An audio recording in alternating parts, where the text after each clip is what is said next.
And good morning. It is Christmas Eve, and welcome to the Chris Hand Show. I'm Jennifer Sheets, and I'm filling in so Chris can enjoy a wonderful Christmas Eve and Christmas Day with his family, as so much of our talent today is off. But we're here. I'm in studio live. I have producer Jeff Melnoff, who is my producer on my show on Sundays, Master of the Workforce from 11 to 12. And I have Joan Jones in the back there, and I just want to say hi to you guys. Hello. How are you both today? Hanging in there. Are you hanging in there because you are so tired at this particular point? Yes. I'm looking forward to sleeping in tomorrow. I do have to come in tomorrow for just a little bit, and then I go back home with the family. I'm actually going to be off the next 2 days after that, which is nice. So you'll get your break then. That's very nice. My next shift will be with you. I love this. See, it's just like old hat when we're sitting in the studio together, right? And so Christmas Eve, what is your tradition? Like, what is it that your family does Christmas Eve that's maybe different? I heard you talking, by the way, earlier when Cameron was filling in on Dan Mandis' show about the string on the prime rib. Yeah. I don't know what the problem is with that. But anyways, so tonight the family is I need to hear this. Well, the family's getting together this year. Just instead of Christmas Day, we had our big dinner.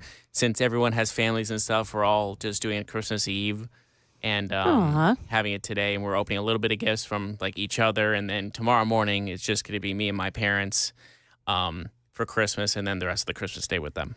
Do your parents, they still, like, you do a gift, so they give you like a pile of gifts still, or is it just kind of exchange? I don't know. I honestly do not know. We'll see. I got them gifts, so I don't know what the I don't know. Like, my dad honestly was like, "Do you just want money for Christmas?" I'm like, I guess I need the money, so sure. And it's just when you become an adult, it's just not fun, is it? When it's really just money, it's just not fun anymore. We used to do where we would buy the instant scratch offs. Because, they're $1 each, so you could, like, stuff them in a stocking, and you never know. Someone could become a millionaire. I got tangerines in my stocking, usually. My dad would always put a tangerine in. Was there a significance to the tangerine? His dad did it for him. And so he just kept on doing it? He was just like, yeah, it's cheap. It's like 50 cents, and it fills the stocking. Well, at some family gatherings, that could probably become a weapon at some point if you start having some disagreements, right? Well... I'm just so happy to be here today, Christmas Eve. I feel so blessed. You did give me a Christmas stocking in a sense. I did, didn't I? And, I brought Jeff a gift because even though we're on the Chris Hand Show, and I am just so happy he's getting a chance to take a break, and I appreciate all of you hanging with me today, filling in. The audience for the Chris Hand Show has been good. So I'm showing it on the YouTube TV. Can you see it on YouTube TV? Yeah. Good? What is that? Oh, it's cognac. Yeah. Nice. See what happens, Joan? See, we need to work more together. Apparently we do. Because this is the type of gift we give. The gift that keeps on giving all holiday. Honestly, if I finish this, that's a problem. I think the appropriate thing to do is to share immediately. Oh, see, that's not a bad idea. Now Joan is thinking the way I'm thinking. This is something I would use on like a date. Oh, if she likes this stuff, I would use it. But Joan asked him when the last time he had a date. Look, you're both married, okay? I'm the single one. Leave me alone. I know, but that's why we get to tease you all the time. Yeah. What else did you give me? You got chocolate. Chocolate. Yeah, Fireball whiskey chocolate. Yeah. See that? Which is in bittersweet chocolates with liquor Fireball whiskey flavored filling. That's going to be Well, I've seen the ones with the Baileys. Joan, have you seen the ones with the Baileys inside of them? They make all kinds. Yes. This is like you get to... I haven't had Fireball since college. Just only a little tiny bit. See, that's something you could share with us, right, Jeff? Like that you could like open up, and Joan and I can, we can taste test right now. We can help you. And we can help you with that. You can help me with the chocolate. Chocolate, we can't go wrong with chocolate. And by the way, I want to apologize to everybody. I sound like I'm talking through my nose today. It has been a rough couple weeks. I got on a plane a couple weeks ago for a work event, and I went to, oh my gosh, there's another story to talk about is Boca Raton. Was down there, and I came back off that plane, and within hours after off that plane, I was coughing, and it was just awful. So I actually am on the mend, even though I probably don't sound like it. But maybe that whiskey over there would help like tremendously. Is that the old? That's what my mom would always say. Yes, whiskey's the answer for everything. Whiskey's the answer for everything. Toothaches. I thought whiskey was like for toothaches. That too. They used to put or it like in your gums. Like when babies are teething, they would put it on their gums. Yeah. And Joan, do you have any special Christmas Eve traditions you'll be doing this evening? Well, we're headed over to our son and daughter-in-law's home. We like to decorate the tree. We like to make eggnog. Nice. Yes, and then we decided that. Now, the grandkids are pretty young, but we decided we're going to carry on the tradition of the grandkids in the morning are going to have to stay at the top of the stairs, and they're not allowed to come down until everything is like the lights are all on and the packages are all set, and then they can come screaming down the stairs and push each other. I'm coming to your house. That's like magical, Joan. Like, that's fantastic. Yeah, that's our fun. Yeah. I love that. And so that's why I thought, gosh, it's crazy. They had asked, us filling in, during this week and next week, as our talent on the show are taking time off to be with their families. And I remember Paul had said something about Christmas Eve, and I'm like, yeah, I would love to come in and hang out Christmas Eve. And I was so thrilled to find out that you guys were both going to be here today. And I wanted it to be a positive Christmas Eve. I didn't want it to be negative. I mean, there's so many crazy news stories out there, and I wanted to talk about some positive things. And I thought maybe we could even discuss from traditions and what your favorite memories are and, happy news. But at the end of the day, this is going to be one of those shows where it's about you. We want you to call in. We want you to call in, tell us what you want to talk about today. I know Chris is usually dissecting about every crazy political thing that can happen in the world and does a phenomenal job doing that. And to kind of talk about that a little bit is when I bring up TikTok, because this has been an interesting one. I feel like this is a cross between maybe being negative and not being negative. Is talk about this whole divesting in TikTok and Donald Trump having a conversation about that. And so I did want to talk a little bit about that today and get your opinion. But in the meantime, some things I want to get to. I have a guest coming in in the second hour today where he's going to talk for a couple segments about a book that he wrote. He's a best-selling author, and he wrote a book about how what we have in the workplace that's political correctness has actually really hurt us growing as far as companies and businesses and what it affects the economy and everything. So we're going to talk a little bit about that too. But in the meantime, I know Mason just got here. Hey, Mason. I know he's just getting all set up. I'm looking in the booth, and I got Jeff coming out and Mason coming in. And so bye, Jeff. Waving goodbye. Mason, I'm glad to see you here today. How are you feeling? Little under the weather, unfortunately. See, that's what I was just saying. It's like it went around here, didn't it? Yeah, It's been a rough morning for sure. Very congested and other things.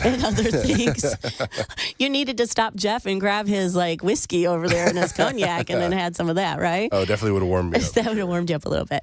So we're going to talk a little bit about everything today, but we want to hear from you. I want you to call into the show and tell us what your traditions are, what you like doing, what your news stories were that were your favorite of this year, the heroic type of things. I know Cameron was in for Dan Mandis today, and he talked quite a bit about foster care. And I thought what a fitting thing to talk about on Christmas Eve on Talk News Radio when you have a voice and you can reach people about something that is so sweet, near, needed, loving. And so I want to thank Cameron Smith for filling in today for Dan Mandis and sharing his stories of his successes and how hard it is to be a foster parent and the need that is out there. I am, for all of you listening and watching online, I got my T-shirt on today. My cause here for Christmas is childhood cancer.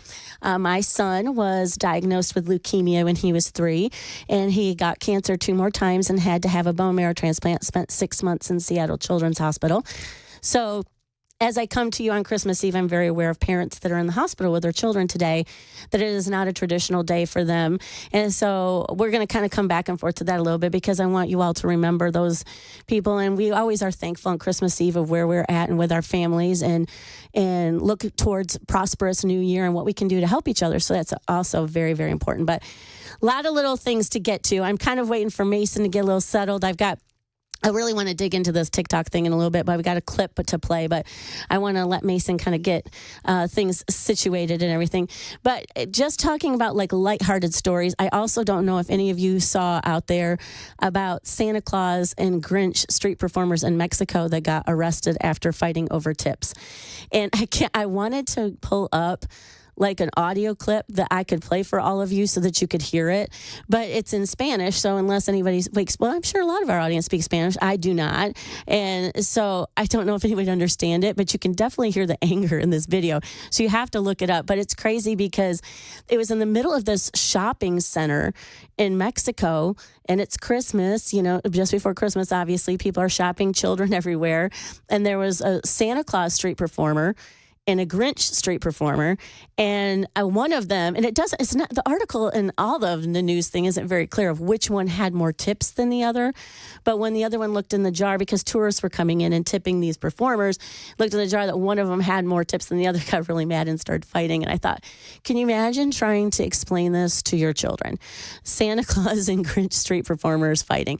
So you have to look at the pictures online. It'll make you laugh on Christmas Eve. It's kind of funny. I mean, I know it's sad that they had to fight in front of all of the kids, but it is pretty comical that this happened. And I don't even know anywhere here from even the malls or anything like that where I've seen street performers in close communication like that or contact like that where they're trying to earn money.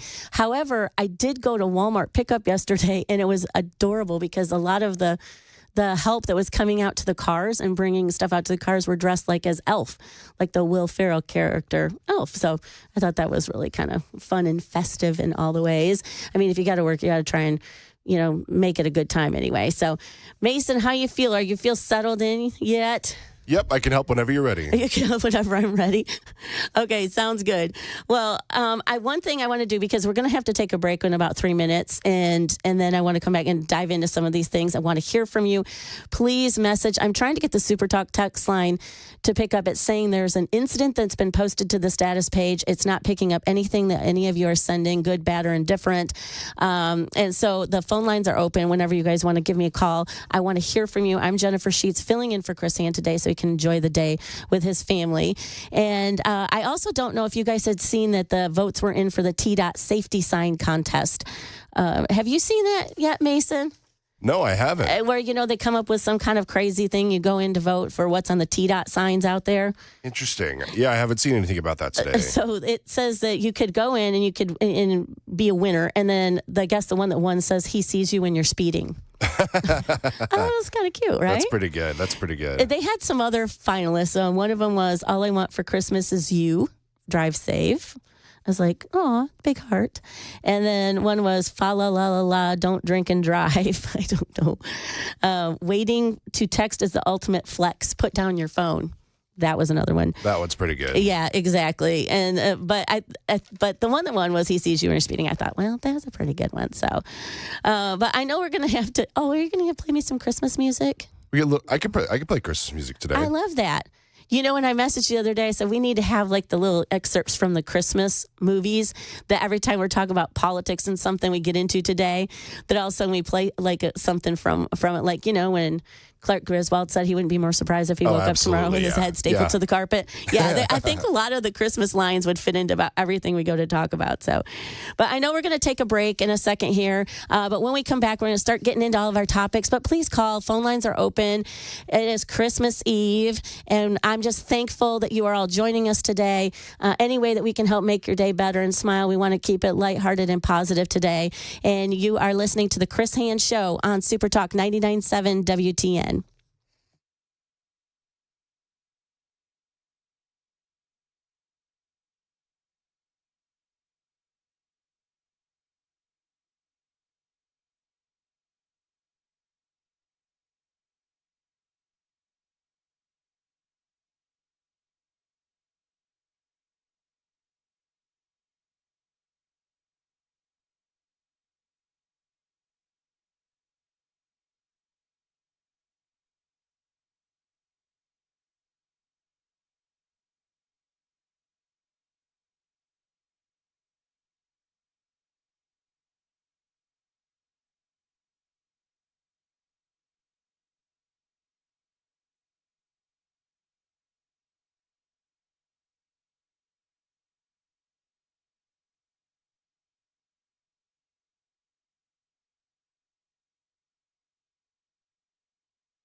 The guaranteed offer is the easiest way to sell your home. It's really simple. We bring you an all-cash offer. You close in as little as 21 days. No home inspections, no lock boxes, no open houses. Go to markspain.com to get a guaranteed offer and start packing.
We've got an update now on why American Airlines issued a ground stop for all of its flights nationwide this morning. Also, how's $970 million sound to you? Yeah, that is the Mega Millions jackpot for tonight's drawing. Got those stories coming up at 9:30 on Super Talk 99.7 WTN. And welcome back to the Chris Hands Show here on Super Talk 99.7 WTN.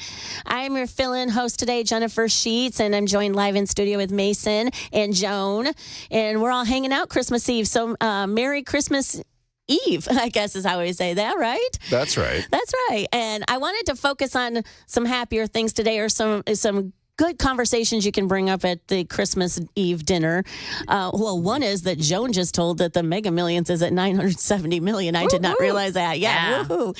See, that's what I said. That's a good gift, right? Go buy some like instant. I know it's not instant. Do the, what do they do that? The Easy Play or whatever, I think it is. Where you can just have the machine generate the tickets. Yeah. Yes. And I always heard you're supposed to do that because the machine will never generate the same numbers. Now, someone could guess the same numbers, but the machine will never generate. So if there were going to be multiple winners, it kind of comes down smaller amount, right? And it makes a great stocking stuffer. That is an amazing stocking stuffer. Look, we're helping people out with last minute gifts that don't want to go out to the mall. They just go to the gas station, right? Go to the convenience store and get it.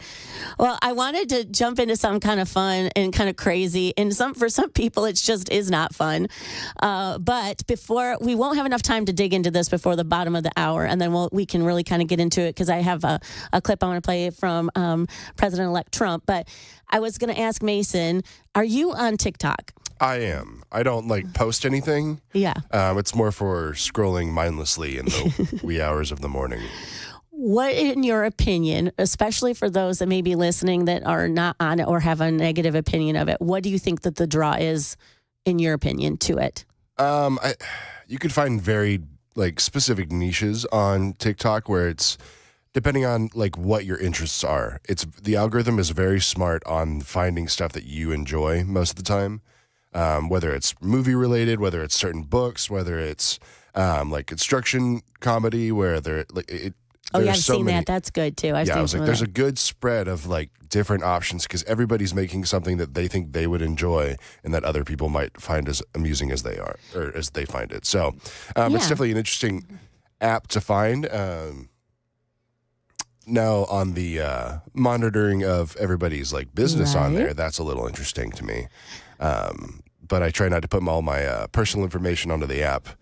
So I'm hoping I'm dodging a bullet, but I don't know. I don't know how much it's actually reaching into it. Well, I've had people say to me, even on my show, they're like, well, what is the interest in it? Because you kind of get a 50-50. You get half the people that really could give a crap less. And then you get half the people that really care about what is affecting their children. And then you have this whole other group that's combined between the two about how China owns this company and that it's gathering all of this information on us. So you can take to something being very simple and fun to where you're scrolling and finding things that interest you to where you get very political about it and how does that affect me? And I think some of this has to do with because of the personal information, to your point, is such a big deal. But I also got the feeling, and I know we're going to take a break at the bottom of the hour here, that President-elect Trump may be singing a little bit of a different tune in reference to TikTok. And he talked about his son, Barron, sharing some things with him. And because I think that TikTok is supposed to be banned in January, within a couple weeks, unless something is done about it with legislation. And so I wanted to kind of talk about that because I do think that kind of lends itself to the argument of AI and tech and how that's affecting all of us. But so we're going to take a break at the bottom of the hour, and I'm just trying to keep our stories a little lighthearted. It's Christmas Eve. Think about others today. I want you to enjoy it. Have some conversations starters for this evening and tomorrow as you meet family and everything. So, but we're going to take a quick break at the bottom of the hour here, and when we come back, we're going to hear President-elect talk about TikTok and what he thinks he might be doing at the first of the year. And you're listening to the Chris Hands Show here on Super Talk 99.7 WTN.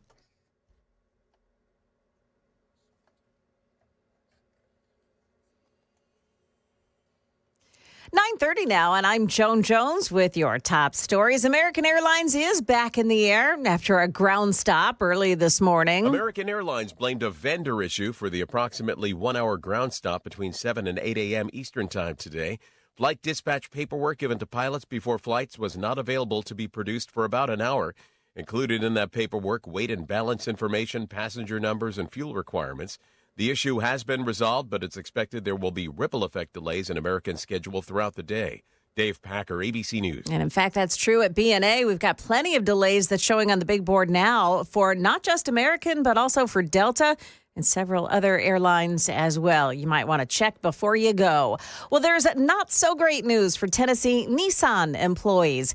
There was news this week that Nissan and Honda have signed a memorandum of understanding that'll lead to a merger of the companies. Former Nissan CEO Carlos Ghosn has told CNBC that Nissan is the weaker of the two. They're going to be the victim of a carnage because there is total duplication between Nissan and Honda. There is practically no complementarity here. Yeah, he said they'll be the victim of carnage. He believes that Nissan is in an economic panic mode. Striking Starbucks workers have expanded their strike, closing down some 60 stores across the U.S. On the final day of a 5-day work stoppage, Starbucks Workers United says 5,000 of its members at 300 coffee shops nationwide have taken off their green aprons and taken up picket signs. The Seattle-based company says the union's demand for 77% pay hikes over 3 years isn't sustainable. That's Jim Ryan from ABC. Starbucks baristas make an average of $18 an hour, but with benefits included like health care, free college tuition, and paid family leave. The company says the pay package is worth an average of $30 per hour for those who work at least 20 hours or more a week. And $970 million, that's how much the jackpot is now for the Mega Millions lottery. It's drawn tonight. By that time, the jackpot could reach even more than $1 billion. Now, the winners may be able to afford buying another ticket in the future. That's because the cost of a Mega Millions ticket is rising to $5 in April.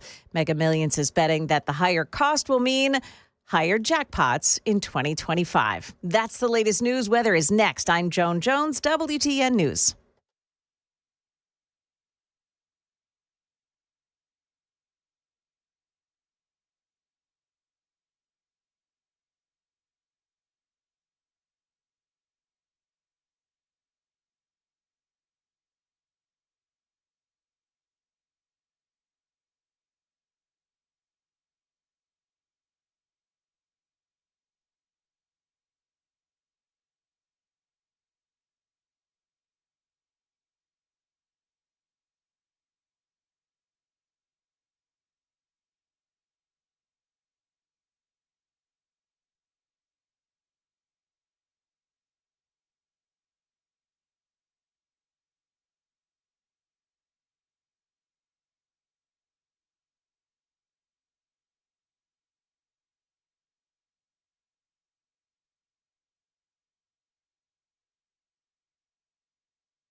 And welcome back to Chris Tan's show here on Super Talk 99.7 WTN. I am your fill-in host, Jennifer Sheets, and I'm live in studio here with Mason and Joan on Christmas Eve, and I want to wish you all an amazing, wonderful, Merry Christmas Eve.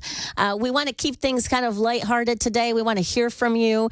Apparently, our traffic report is non-existent today, which is just really weird because I'm used to doing the show on Sunday mornings, and it's pretty non-existent on Sunday mornings, Mason, but like today was creepy weird. You know, like good though, kind of, I guess. I don't know. Yeah, it was kind of nice not having to worry about like wildly heavy traffic. So like my hour drive was like, oh, it's only a 40-minute drive. That's not too bad. I figured it's amazing how fast you can tool down Wilson Pike when there are a million cars down there. Yeah. It's like, oh, this is pretty good. Yeah, but I'm glad everybody took the day off. That's right. I'm glad they took the day off. And we're here to help because Chris Hand, he's had the day off to enjoy his family. Much deserved, well-earned, all of the things. Dan Mandis as well. And so we're just kind of filling in and appreciate you welcoming us. I just want to say that's a tongue twister, welcoming us, especially when you're used to your normal host having the show. And I just really wanted to come in today and make it positive. I heard Santa has already left. He's already on the other side of the world. And you can go on the NORAD tracker and you can find out where he's at right now. So if you want to check in on Santa. Tomorrow morning, 10 a.m., Santa's coming to town. Yes, that's my favorite. Do you love that movie? That is like my favorite. That's one of my must-watches for the season every time. I watch it every Christmas. Santa. That's my favorite. Thank you for playing that, by the way. Absolutely. I bugged Mason last night, everybody. I messaged him. I'm like, hey, we need to get some of these clips and play these throughout the show. Stay in the Christmas spirit. But before we went on the break, I was talking about TikTok. And for all of those out there that are listening that are going to be at family gatherings, obviously tonight and tomorrow, and especially maybe if you're of the older generation and you're maybe not on it all the time and you're like, what is the big deal about all of this and how does it affect us? And, you know, there's the political side to it and everything. I'm going to give you some great talking points for tonight. So we want to talk about this for a minute. TikTok divestment, it says, could be the deal of the century for Trump. And that is what the House China Committee chair had said. And so I wanted to have Mason play a clip of one of the reporters was asking President-elect Trump about TikTok. And I want to talk about it a little bit and hear from you guys. The ban on TikTok next month? Who? How do you plan to stop the ban on TikTok next month? We'll take a look at TikTok. You know, I have a warm spot in my heart for TikTok because I won youth by 34 points. And there are those that say that TikTok has something to do with that. Now, Joe Rogan did, and some of the other people that were recommended by my son Barron, he knew names. I said, who is that?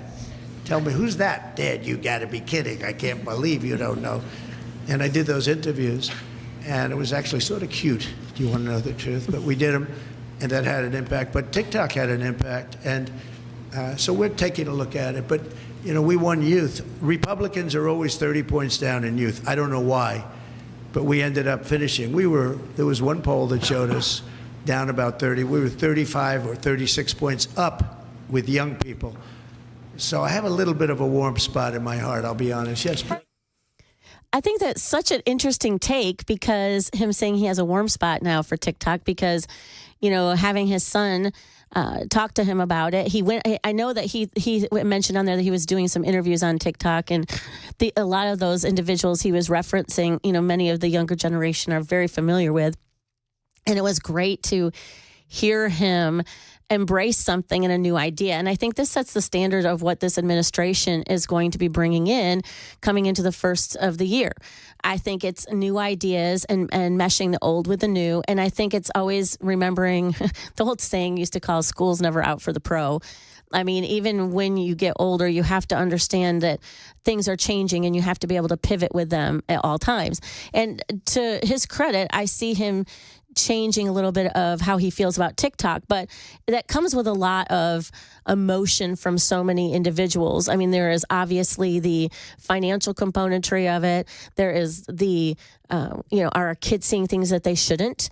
It is the information giving to another country that's coming about. And so one of the things that I thought was interesting is there was an article that came out and it said the House China Committee Chairman, John Molinar, he had told Fox News Digital that President-elect Donald Trump is the perfect leader to negotiate and deliver the deal of the century. And that is so that it keeps TikTok available in the United States. And my understanding, too, that there is a facility that they bought off of Music Row to put United States headquarters here in Nashville. And so, do you think about, okay, well, what does that mean? Jobs, yes, but what are you sacrificing for the jobs? Where are we drawing the line with it? What is it that we all hate? Why is it going to be banned? So the Supreme Court is expected to hear oral arguments, and I guess, let me see, it's January 10th, on the law that requires the divestment of TikTok from a foreign adversary control. So TikTok is owned by ByteDance. And that is a company that's based in Beijing, and it is connected to the Communist Party. Now, it's funny because when I was asking Mason, Mason, we were talking about, you said, like, what the things that you liked about TikTok is that you go on there and it's like it's looking at what you like about it and it's bringing it back in, right? So their concern is that it's picking up American patterns and that it's coming in there and then it's going to use that against us.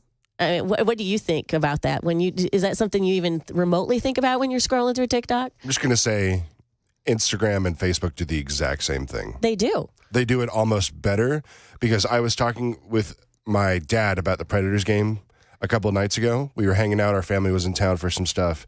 And we were talking about the Preds.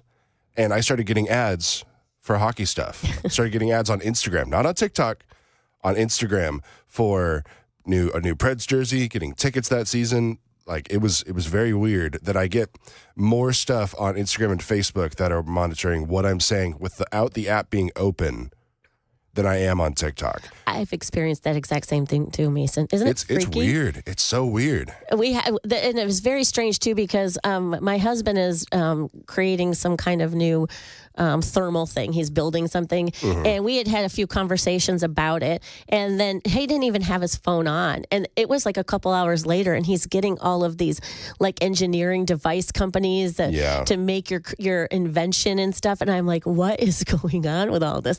And I think that's the intrepidation, right? Oh, 100%. Of people, being fearful and why they want something to happen. I mean, do you feel that it would really make a difference for them to divest them and take them away from the ByteDance and have other people investing in that? Do you think it will change?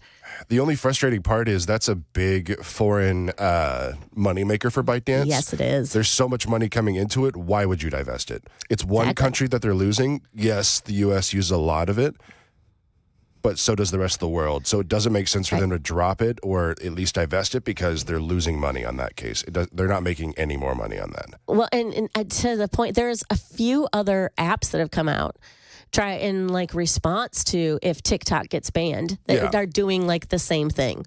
But of course, nobody does it the way that TikTok does. Yeah. That was brilliant. Yeah, I mean, they started out as Musical.ly, which was like a lip sync and like dancing app. That's why dancing is so big on TikTok. And they've learned to evolve. They've figured out a good algorithm. They figured out what attracts people to come onto their platform. And so it's always been referenced to Vine that was out in the early 2010s. Yes, one of our texters mentioned that is very similar to Vine, yes. Yeah, except for the only difference is the time length. So like, in my opinion at least. Right. Is Vine was very strictly 7 seconds long. So you had to be very creative with the video process you were making. Now you can go upwards of I think 15 minutes now, which is wild to put on TikTok of all things. Yes. But you can stream on there. You can do that. Like, I don't know. You can make so much money doing that as a job now, which is weird. And I know you could do that on Instagram. You could do that on Facebook. But it's known, people are known to be popular on TikTok for that. They're not known necessarily for Instagram. Most of the time, if I see a blue check on Instagram, they bought it. That's what happened. And you can't tell what is really earned or what you bought. And I get why. I mean, no disrespect to anybody that buys it because I understand you're trying to, promote either a service or a product or something like that. Creating a brand for yourself. Yeah, absolutely. So I totally get it. Well, the thing with TikTok that drives me crazy is that you got like 15 and 16 and 17-year-olds that are multi-millionaires from it. And then you're out here, you've got Gen X on there that are trying to outdo the algorithm. So they're telling you what you need to do, watch a video for a certain length of time, share that video, comment on that video, like that video, and then send it. And then you get so many different followers. And then that's where you start to monetize it. But TikTok got smart with that. They were realizing what was going on because they didn't want the creativity to be diluted just by people sharing. But I thought it was pretty funny that they're like, look, we can make money doing something like this too. And that's pretty much what they did. But what's interesting about making money on TikTok and everything is that, have you not noticed that so many of these videos, we talk about creativity, but a lot of these videos, these kids are saying the same thing. You know what my biggest pet peeve in these videos is let's get into it. Have you ever, every time everyone says, let's get into it. Can you imagine every time that Chris Hand came in out of a break and wanted to go into a subject, he goes, let's get into it. I think it's funny that most creators have like a weird like phrase like that to jump into a topic and stuff like that.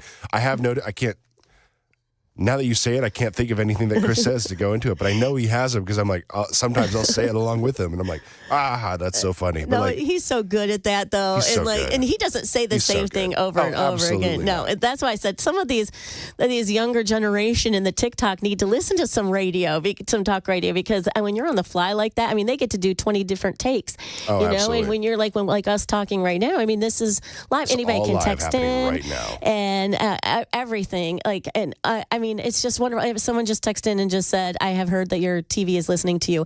I do not doubt that, because they're smart TV. Isn't that funny? We call it smart TV. I mean, Apple TVs and like Roku especially. Oh, they listen definitely. to, especially if you're talking about movies and whatnot, it pulls up different recommended movies for you that's like, oh, hey, I think you might like this. Yeah, that's why I'll never own one of those remotes that has a microphone in it. Never. Never. You know what I heard? I would love someone to either call in or text in to debunk or maybe go things that make you go on this. But I heard that your smartphone, whether you have the Galaxy or whether you have an Apple phone, takes a picture every 10 seconds off your phone. Yeah. Like I heard it randomly takes a picture like every 10 seconds. I was like, what? Wait, what? So listen to this story. My husband and I are RVers, right? Yeah. So we're at a store. This is how specific. This is how you know. We were at an RV store and we saw RV jacks. Like how odd is that, right? So we're talking about RV jacks, and I've got my phone in my pocket. So in about 15 minutes, we leave the store. I get in the car, flip on Facebook, and the advertisements in the Facebook are for RV jacks. Yeah, that's so weird. That's so that would freak me out, Joan. Right, it's not like a clothing or a store. It's RV jacks. That's what I'm saying with my husband doing his thing. I'm like, he goes, I didn't even have, and it was his iPad. It wasn't even phone. I have to correct myself. It was iPad. He's like, I didn't even have it on. So Joan, I believe you in this so much too with that, because it was such a obscure, random thing, and we only talked about it just briefly, and it was like 3 hours later. Yeah, the RV jack thing, that would have gotten me. And it's funny because it's like you want to say something crazy in the phone and see what its reaction is, I swear the day that gets up like a transformer and walks, we're smashing, crushing, and it's going to be gone. But I don't know. Anyway, I just had to bring that up because TikTok is just one of those controversial things, and I thought it was a good conversation, and it's something we can talk about with our families, the kids can relate to. But we're going to take a quick break, but when we come back, we're going to finish up the first hour of the Chris Hand Show.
We'll tell you what some of the victims' families have to say about President Biden's commutation of sentences for death row inmates. Also, if you haven't already done it, better check those Costco eggs in the fridge. Some of them have been recalled. Those stories coming up at 10 o'clock on Super Talk 99.7 WTN. And you're listening to the Chris Hands Show here on Super Talk 99.7 WTN. I am your fill-in host today, Jennifer Sheets, joined live in studio with Mason and Joan. And we are coming to you Christmas Eve, saying a Merry Christmas Eve and wanting to be positive as we go into this beautiful time of celebration and love for our families. And we were just talking a little bit about TikTok, and I want to kind of wrap up this thought before the top of the hour because, obviously we were talking about how we think that things are listening to us. Joan brought up the what'd you say, the RV jack? Is that what it was? That's right. Yes. Yeah. Okay, the RV jack. And then I was talking about the insulation thing and all of that. And the biggest fear that they keep talking about is it's China propaganda that's doing it. But don't you both feel like to your points and to your credit, the Instagram and Facebook and all those are all doing kind of the same thing? I feel like they're doing the same thing, if not more. Yeah. I feel like Instagram and Facebook have been so tied more into our own government that our own government is like looking at TikTok and going, wait, I can't control that. I want to be able to have a hand in that and get their information, not China doing that thing. And I don't even necessarily know if China is doing that. I think they just assume that it is because it's a China-based company. Do I agree with any of it? No, not really. No. Do I want China to have my information? No. So if I need to stop using the app, I will. Absolutely. Are we creeped out? Yes. Just a little bit, yeah. But just slightly of all of this going on right now. Yeah, I've seen more jacket recommendations on Instagram from what I've talked about than I have on TikTok. It's like you just want to mess with it, and just bring up crazy random stuff and just in a conversation, which is funny because I have my phone sitting here. So we should do this as a test. What kind of random thing can we bring up and see if in the next hour it pops up on our phones? Now that would be a good experiment. Let's bring up something kind of really random. How about purple bunnies to buy for kids in North Dakota? That's pretty random. Yeah, that's pretty random. Really random. Yeah. Purple bunnies. We want to buy purple bunnies for kids in North Dakota. Okay, let's see what happens. Okay, we're going to revisit this and see if I get some ads for bunnies, animals, pets, North Dakota. This will be fun. This will be a fun experiment. So, but and to kind of wrap this up, it's going to be interesting because the Supreme Court's going to take this challenge up on the TikTok ban, and they said that it would be the deal of the century, and first with a buyout and then a massive IPO, and probably the largest IPO in history. And they also say that they believe President Trump is a perfect leader to negotiate and deliver this win. So looks like if he gets behind it, everyone's going to get to keep their scrolling in their TikTok. That will be good, right?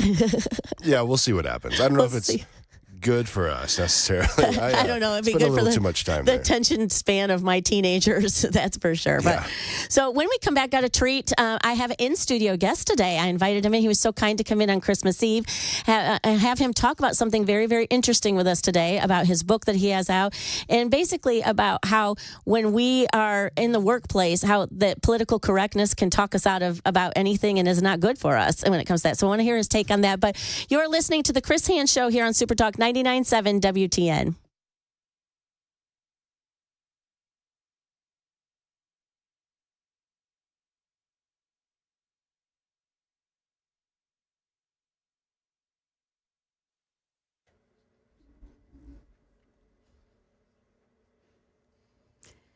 Well, hello there. It's 10 o'clock now. I'm Joan Jones with your top stories. American Airlines is boarding flights again after a brief ground stop due to a technical issue earlier this morning.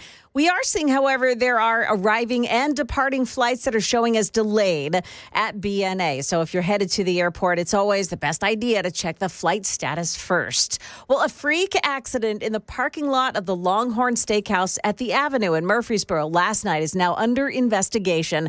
Channel 4's Lydia Fielder explains. A woman was helping a man get inside an SUV. It was modified to be used as a mail carrier, which means it has an accelerator and brake pedal on the passenger side, too. That man is in a wheelchair, and police say the man accidentally pressed the gas, causing that car to reverse and spin out of control. And a woman was pinned between that SUV and another car. She was taken to the hospital in critical condition. In Sumner County, a man is charged for allegedly going hunting out of the window of his car. Ken Weaver tells us this happened in Hendersonville on Sunday night. News 2 says 46-year-old James Boyce allegedly had bloodshot eyes, and what the arrest report says was the smell of, quote, intoxicants on his breath when a Sumner County deputy pulled him over in the area of Curtis Crossing and Riverwood Drive after residents reported hearing gunshots. The report says Boyce's passenger told a deputy the men had been duck hunting that morning, but this was in the middle of the night the following morning, and authorities say that didn't jive with the fresh blood on Boyce's clothes and skin in the back of the vehicle and 3 freshly killed deer at his home. Ken Weaver, WTN News. Following reaction from the victims' families after President Biden commuted nearly all of America's federal death sentences, ABC News national correspondent Stephen Portnoy. Heather Turner, a woman in South Carolina whose mother, Donna, was killed in a bank robbery in 2017, called Biden's action a gross abuse of power.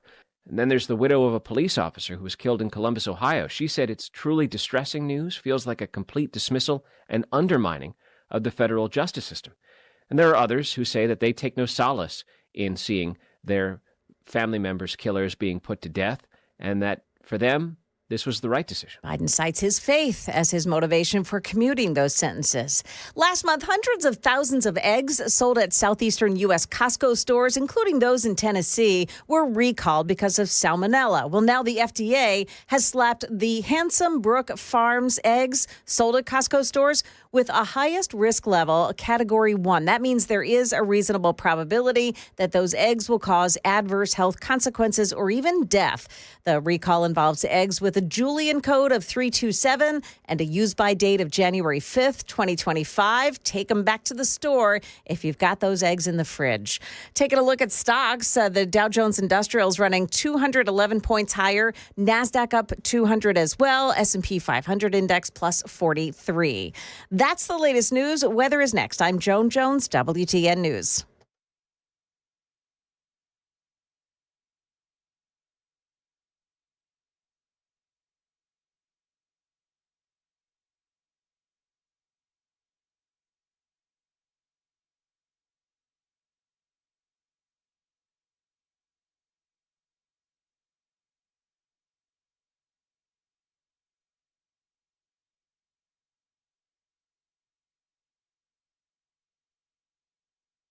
The guaranteed offer is the easiest way to sell your home.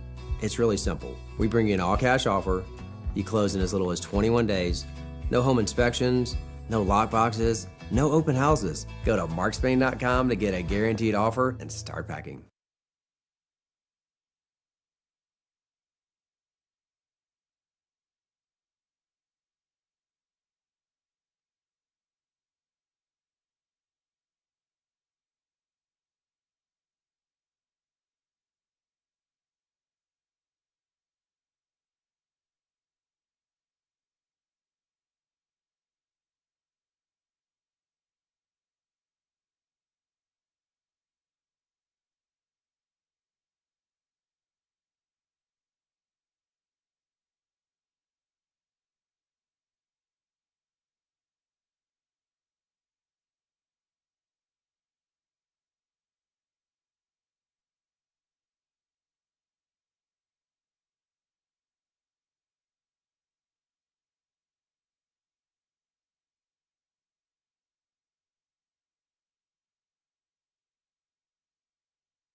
And welcome to Chris Hand's show here on Super Talk 99.7 WTN. I am your fill-in host today, Jennifer Sheets, and I'm filling in so that Chris can enjoy a well-deserved, much-earned day and week off, whatever he wants with his family for Christmas Eve and Christmas Day.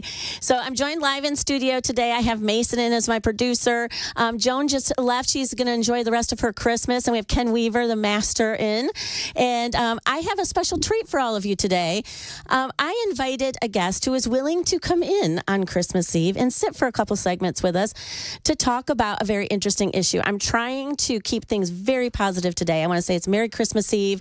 I know there's a lot of negative Nancy news out there. I know all of the amazing hosts on this show and talent on the show throughout all of Super Talk have great takes, amazing takes, thought-provoking takes on all kinds of subjects. And I am just here trying to give you guys some things to think about over Christmas Eve and Christmas Day dinners with families and friends and stuff like that. So I was so excited. I have to put my glasses on. For those of you watching online, don't make fun. I really am going down kicking and screaming to having to get like any type of glasses. And if my sister's watching, she's going to really make fun of me too. But I want to introduce to you Blaine Little. And the reason why I wanted to have Blaine on today, and Blaine's waving to all those that can see him on Twitch and on the website here, is that he wrote a book. Well, he's written quite a few of them, actually. But the one I want to talk to him about is called The Individual Team. It's How Fairness Wrecked the Workplace.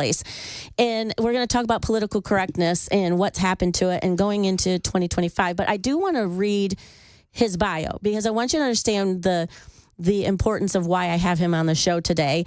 He's a business trainer, a public speaker, a communication expert, and Blaine has been helping professionals develop their business skills for over a decade. And some of his corporate clients that you guys will all recognize include like Schneider Electric, RE/MAX Real Estate, First Community Mortgage, and Gaylord Entertainment, as well as several national industry associations. He's also the founder and CEO of Momentum Seminars and Training and Coaching. And he really has taught thousands of business owners and salespeople across the country. And in 2017 alone, he conducted just under 100 all-day workshops in the fields of leadership, team building, better communication. And in addition to being a certified coach, he holds the designations of Distinguished Toastmaster, which my grandpa did, and I love that, and Certified National Trainer. He's also a best-selling author, writing on topics overlooked by other business writers. His first book, The 8 Managerial Challenges, takes a close look at what are stumbling blocks for many in leadership, while The Individual Team, How Fairness Wrecked the Workplace, this is what we're going to talk about today, delves into just what corporate team is and how it thrives. And Civic Duty, the handbook for all clubs, association, guilds. It's the first of its kind written to aid in community growth. And I want to wrap this introduction up with saying this. His current writing is about interpersonal communication in the workplace, and it's going to be available in early 2025.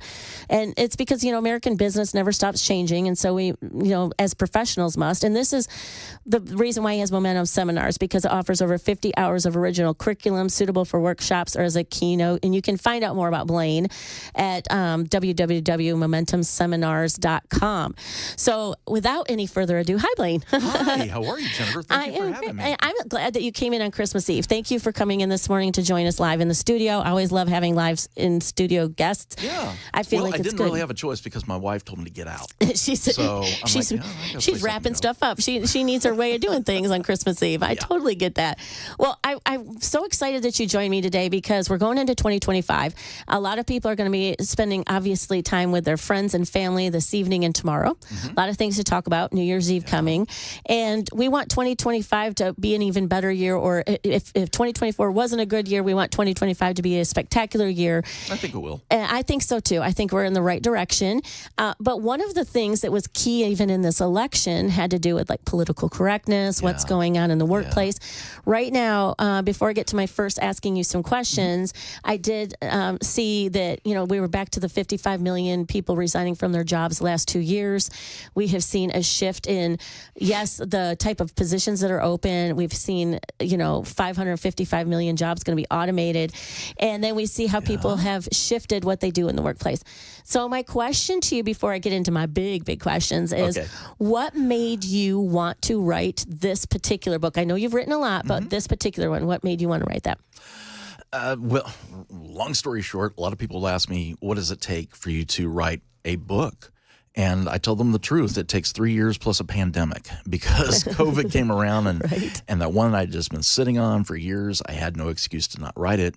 And one of the chapters in the 8 managerial challenges was the individual team. And I started writing and writing and writing and writing. And I said, wow, I think I'll have a whole second book here. And so that's what I did. I just expanded that into a completely different book where I talk about how teams themselves come together, how to be a good, indispensable team member, and how to be an awesome team leader.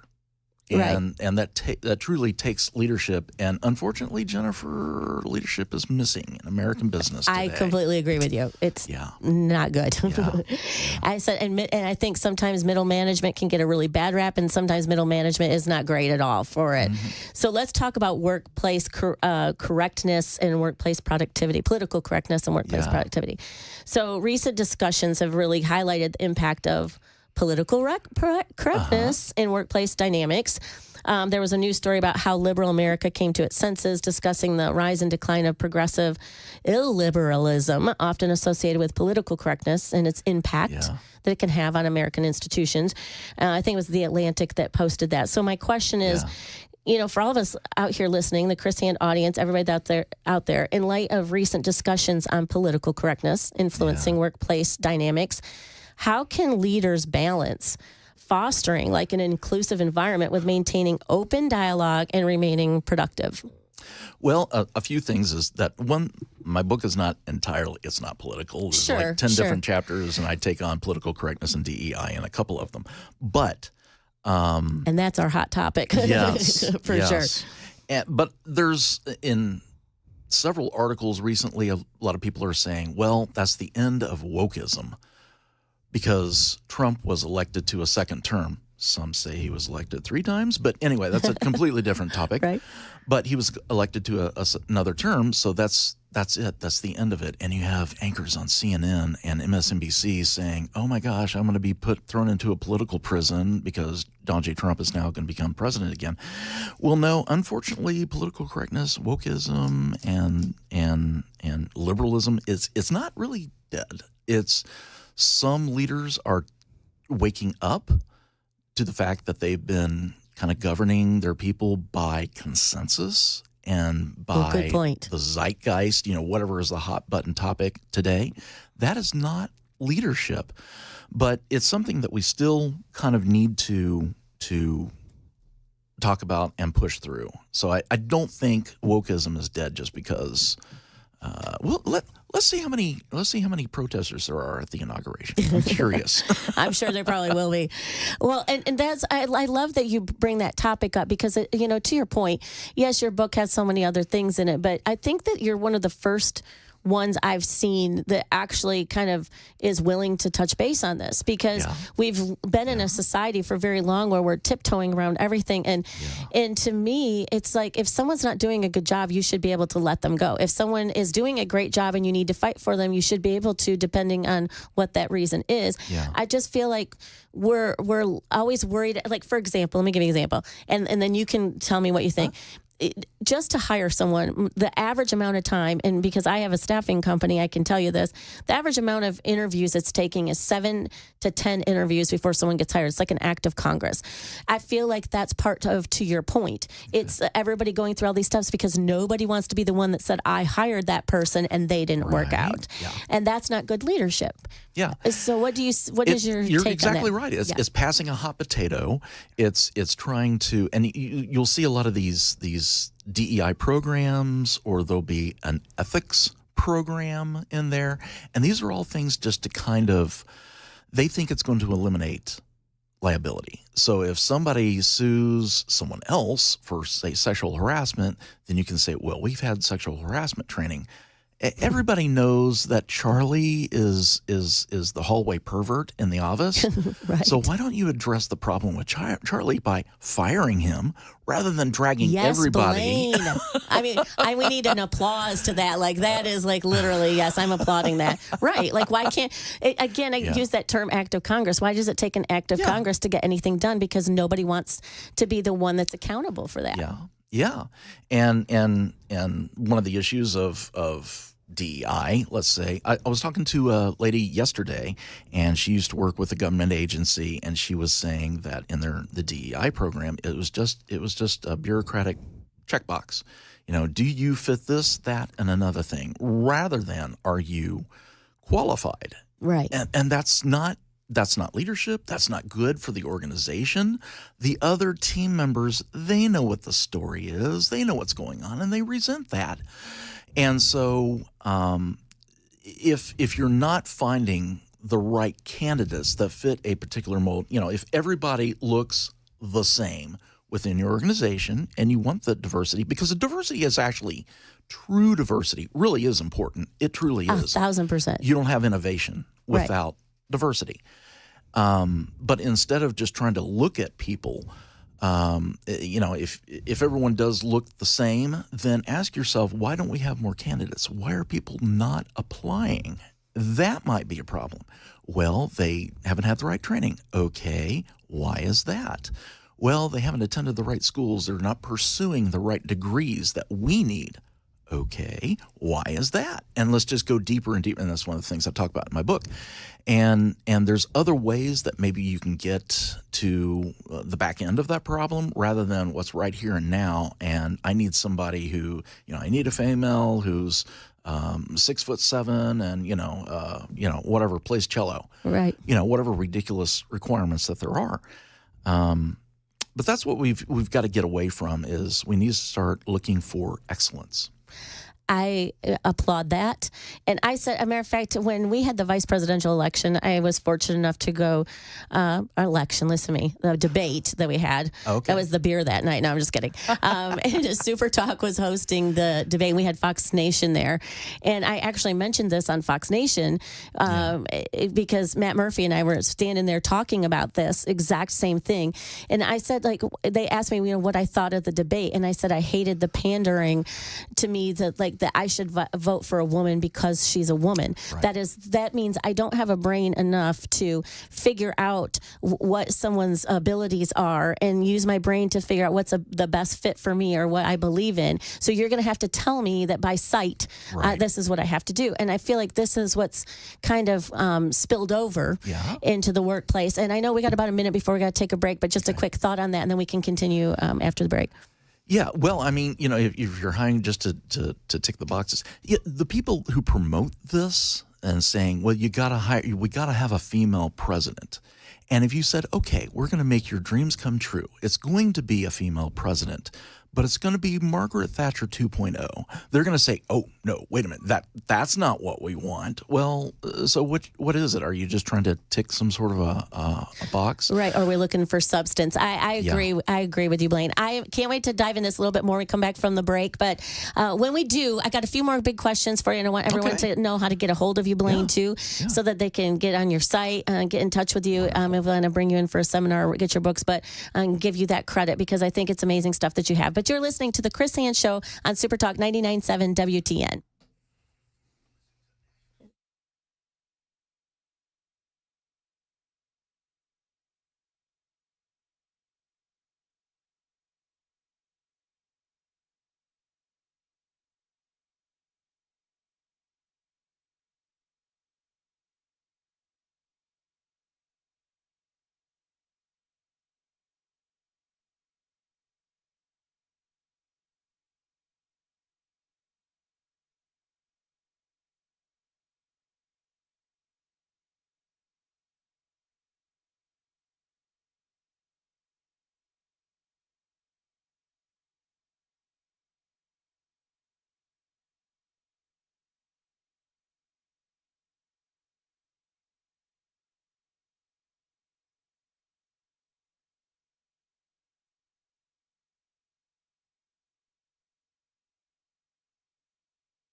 Metro Nashville police looking for a guy driving a white Dodge Challenger. They say he shot a homeowner who threatened to call police on him. And AAA wants to give you a lift, a tow, if you have too much fun over the holidays. Those stories at 10:30 on Super Talk 99.7 WTN.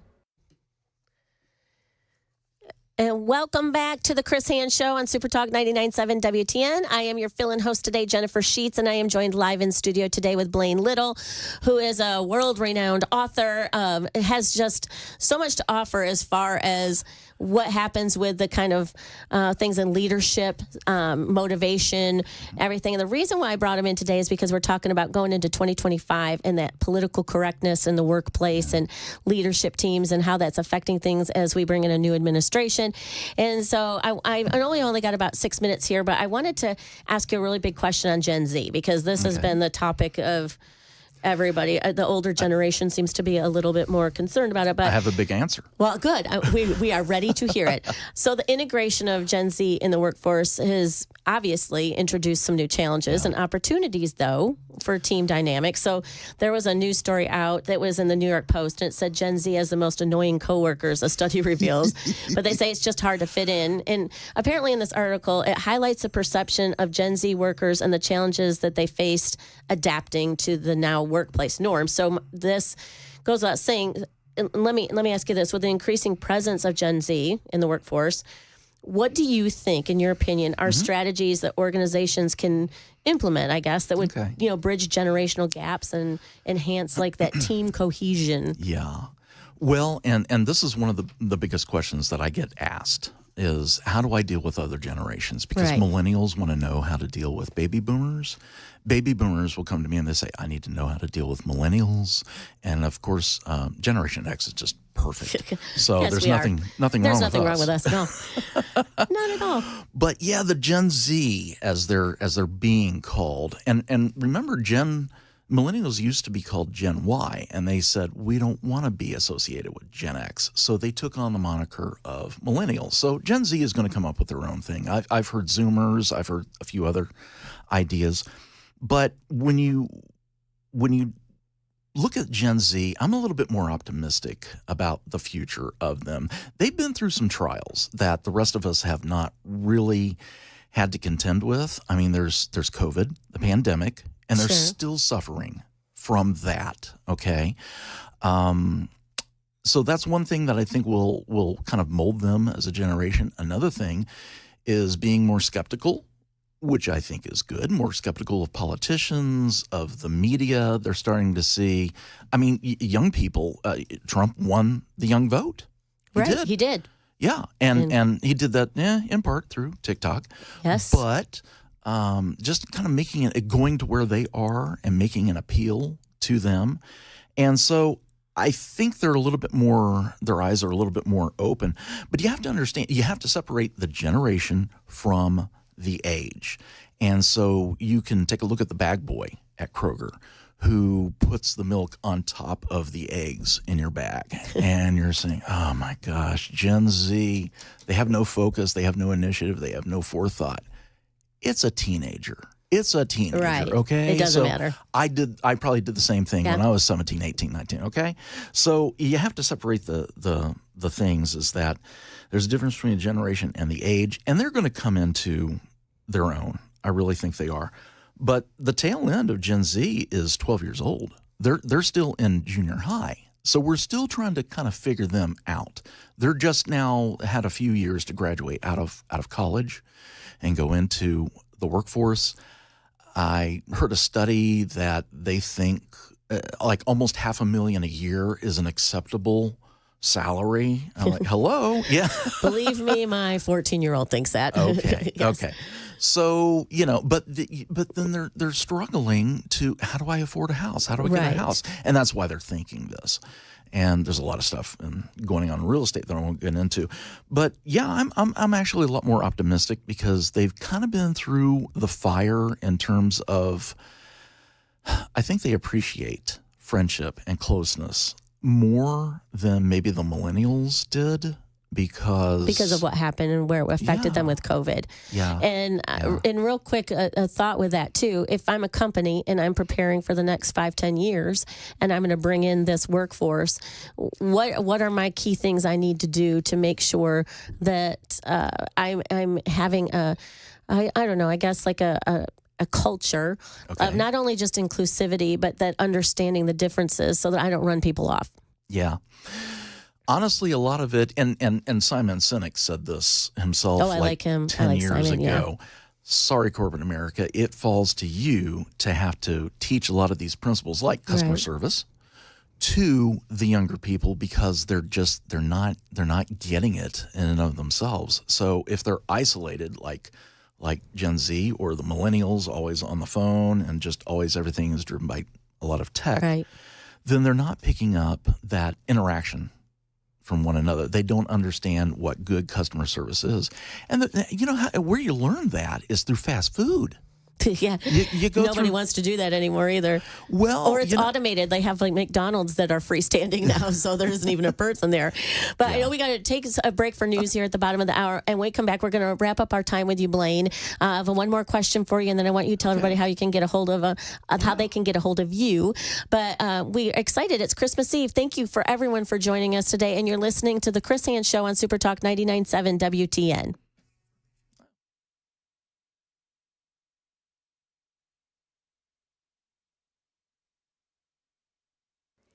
It's 10:30, and I'm Joan Jones with your top stories. American Airlines is back in the air after a ground stop early this morning. American Airlines blamed a vendor issue for the approximately 1-hour ground stop between 7 and 8 a.m. Eastern Time today. Flight dispatch paperwork given to pilots before flights was not available to be produced for about an hour. Included in that paperwork, weight and balance information, passenger numbers, and fuel requirements. The issue has been resolved, but it's expected there will be ripple effect delays in American's schedule throughout the day. Dave Packer, ABC News. In Antioch, Metro Nashville police are working to identify the drivers of 2 Dodge Challengers who had been doing burnouts along Fanning Drive in front of a 61-year-old man's home. When that man told them that he was going to call police. Well, the driver of one of those Challengers, a white Dodge Challenger, returned and shot the man in the ankle. 3 days later, that man's home was set on fire. Now, police haven't connected the 2 incidents quite yet, but they are searching for the drivers. They'd like to interview them. Anyone with information is being asked to call police. Channel 4 talked to residents who are still on edge after Sunday night shooting at the Cumberland View Apartments on 26th Avenue North. That happened Sunday night. I feel unsafe here. I'm scared to stay in my own house because I have not been staying. I've been staying down my brother's house. I got God and my children and my grandkids. And Lord, no, I got to get up out of this place. A 17-year-old is in critical condition. AAA is activating its Tow-to-Go program for the holidays. People who become a little too tipsy to drive can call AAA, and a tow truck will take them and their car to a safe location within 10 miles for free. They say this should be an option, though, of last resort. Ideally, we do want Tennesseans to plan ahead before they celebrate. But if you find yourself faced with the decision of driving impaired, please put those keys down and call AAA so that we can get you home safely. That is AAA's Megan Cooper. You don't have to be a member to take advantage of this program. The service is available now through January 2nd. That's the latest news. Weather is next. I'm Joan Jones, WTN News.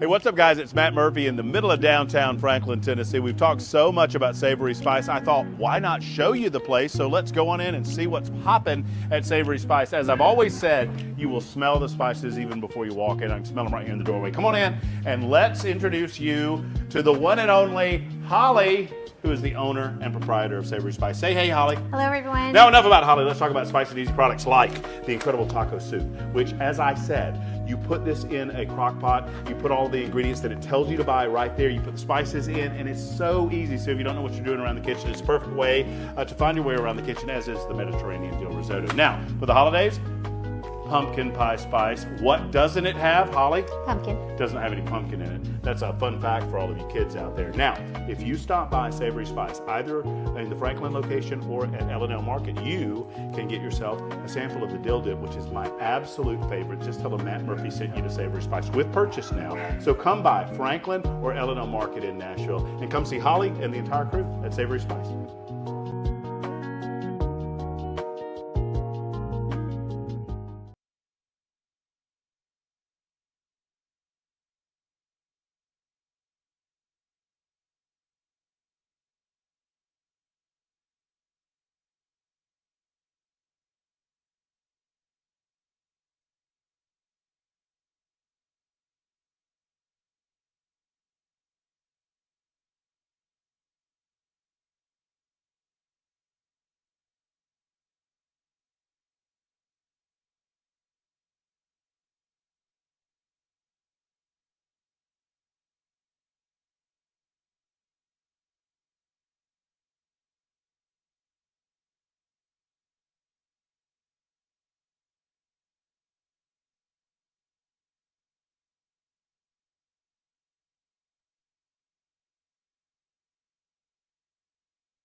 And Merry Christmas Eve. You are listening to the Chris Hand Show on Super Talk 99.7 WTN. I am the fill-in host today, Jennifer Sheets. You can find me on Twitter, I guess it's X now, at Jennifer Sheets 4. You can also find me on Instagram at The Jennifer Sheets. And I host a show on Sundays called Master the Workforce here on Super Talk from 11 to noon Central Time. We are so happy that the Chris Hand audience has welcomed us in, and as I fill in today so he can have much needed, deserved, and well time off with his family for Christmas Eve and Christmas Day and any other days he chooses during this holiday time. And I'm joined live in studio today with Mason, producing, and I love working with Mason. Mason and I have worked together for a little while now, quite a while now, actually, haven't we, Mason? I think we're going on almost a year and a half now. Yeah, a year and a half. In and out, kind of bouncing back and forth. Yeah. Yes, I love it. I really appreciate you being here with me today. And I'm joined live in studio today with Blaine Little. And I brought Blaine in today to have a guest in studio. I love having guests in studio with me because it's just fun to, kind of banter back and forth and talk about great issues. But one of the biggest things is because you are an author and you have your Momentum Speaks, all of the seminars and things that you do. You're a keynote speaker and everything, and you're a subject matter expert in this area. And we want to talk about a new administration coming in, things changing in the workplace. And the big thing is political correctness and what that's done to us, and how will things look in 2025. I'm trying to keep things real positive today. It's Christmas Eve. There's enough bad things out there that I think that we can talk about good news for change today. But I want to ask you a question about political discussions and workplace civility, because this is kind of a big deal. This is something, and I know, like I said, you touch point in your book, and again, let me reiterate to everybody, he doesn't just write books about this. He has books about everything, but it's just that this point, I think, is just very topical right now and very hot of what's going on with DEI hires, being politically correct. Are we finding the right people, or are we judging people by sight or what their interests are versus like the person as a whole? So, the upcoming election actually, really had prompted employers to address political discussions in the workplace, which, meaning maintaining civility and productivity. And the Financial Times had a news story out. It said U.S. employers warn staff to remain civil to avoid election conflict. And they reported on how companies were urging employees to maintain civility during politically charged times. So now we've talked about 3 different things since you came on the air with me a little bit ago. And they've all kind of centered around the same thing, is that we're addressing this issue repeatedly in the workplace. My show, when I have my show on, it's about 70% of what we spend our lives doing is working. So this affects everybody, this hot button issue. So, considering the heightened political climate, what is your advice to leaders to navigate political discussions among employees to prevent conflicts and make sure you have a harmonious workplace? Yeah. I hate to sound like a broken record, but it really does go to leadership once again. And the corporate culture is established by the very top of leadership. Either they set that in motion or they allow it. And it goes to the C-suite in terms of what they are allowing. My mother told me years ago, there's 3 topics you're not supposed to discuss in polite conversation or in mixed company, she would say: sex, politics, and religion. Yep. Why are we talking about those? Why are we talking about those in the workplace? Yeah, I agree. And your job is that when you show up, you get a paycheck, and the company pays you for the time that you've given them. And that's the priority. So why are we there talking about our own personal pet peeves? And it's either there's bad leadership or these people just have too much time on their hands. One of the two. Right? The math isn't mathing. Is that what everyone always says? The math isn't mathing. I mean, Okay, so Blaine, with that being said, if I'm in a position going into 2025, we have all of the political correctness going on. We have all of the divisiveness that we experience now. President-elect Trump's coming in, and this is the part that I have to ask: should employers be afraid of repercussions for taking a stand and trying to bring things back to the quality of work someone does, the ability to bring a team together because of not who they are, but what they represent and what they do in the workplace? They should not be afraid to do that, because the quality of the work is the work. But yet, to give you an example, there's a government contractor who about 1.5 years, 2 years ago, they had their board of directors go on a retreat to talk about their white privilege. Why in the world would you do such a thing? There's an entertainment company that challenges its employees to fill out a checklist of uncomfortable questions to include their sexual orientation. You're not supposed to be asking that. Yeah, why would you even ask that in the first place? Yeah, why would you bring that up? A beverage company provided online training which tells its employees to be less white. I can't eat a sandwich without mayonnaise. I can't be less white. I mean, that's just the way it is. That's funny, Blaine. How do you do that? But this is divisive. It's not diversity. No. It's looking at characteristics between one another and saying, well, you're wrong because you don't fit into this, I guess, amalgam of what we want. And that's why I wrote the book, The Individual Team. It is a team made up of individuals.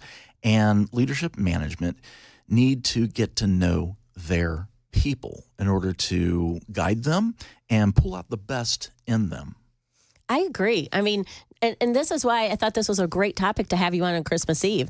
You know, obviously it's quiet out there. Everyone's either sleeping in, getting ready, or they're last minute shopping. Yeah. But I was hoping that hearing us, it would create conversation. Yeah. And it would give people hope going into the new year, but also something to think about, because this affects what everybody's thinking about right now. I mean, honestly, this topic is political. This topic is, obviously business related, work related. Yeah.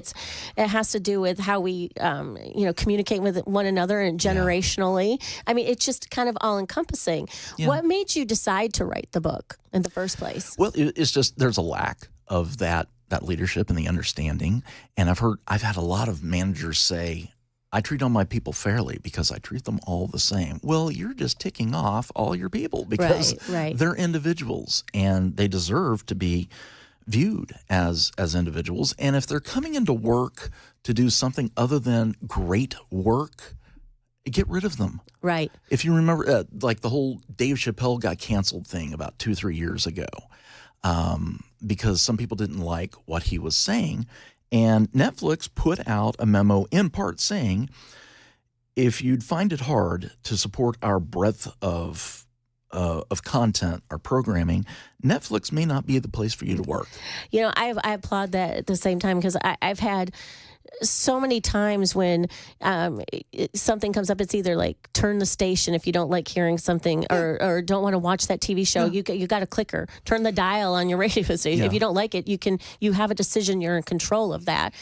And I think that to applaud that, you said something about the individual, that's not a team, it's an individual. Yeah. It's almost like we've gone from where we didn't want to patty cake everybody to now we're going to put them all we're going to pigeonhole everybody. So how do we separate that and make some progress coming into 2025? It goes to a personal relationship between leadership and employees and understanding who they are.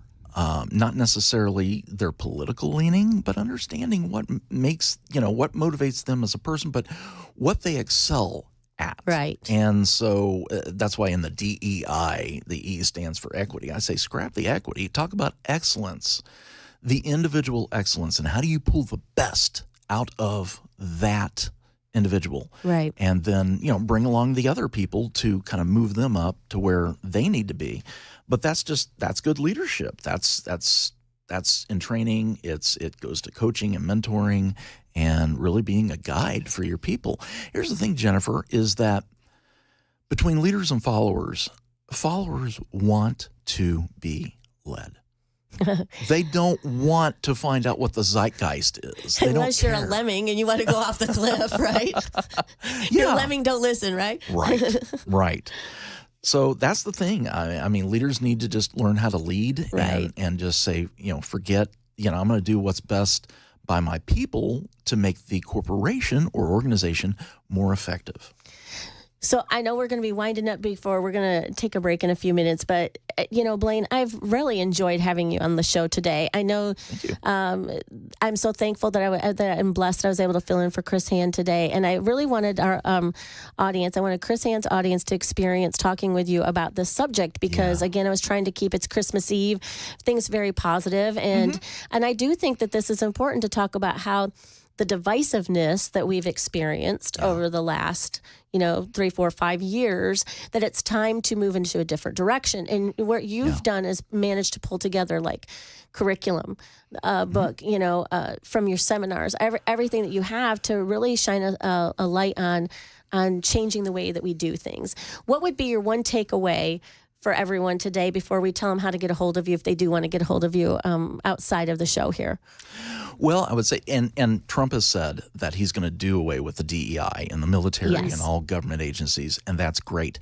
There's probably going to be a little bit of a vacuum there, though. So, you can contact me, and I'm happy to talk about my IDEA model, which is inclusion, diversity, excellence, and autonomy. So a couple of corporate functions, and then a couple of individual functions as well in that training. I think that's beautiful. IDEA. Say it one more time. IDEA, inclusion, real inclusion, diversity, real diversity, diversity, excellence, and autonomy. And autonomy does not mean that you just give them full reign and let them go nuts, but you're talking about the responsibility of the individual. So how do people get a hold of you, Blaine? Well, my number is 615-513-6443, or you can just go to momentumseminars.com, and you can see all my books there, and you can find out more about the training that I provide. I have over 50 hours of different curriculum, so whatever an organization's issue is, let's talk, and I can put together a solution. That's what it's all about. It is solution. That's right.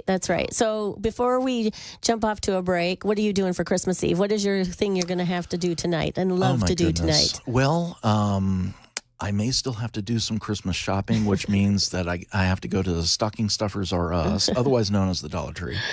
Hey, did you not hear Mason and when Jeff was here and Joan and I talking about lottery tickets and the Mega Millions? Is it some ridiculous amount and then instant scratch offs? See that you can go to the convenience store and get I would be afraid to get my stuffers. kids addicted to the scratch, though. Oh yes, of course. If they're addicted to the TikTok, that would work with the scratch too, right? That's true. They do that.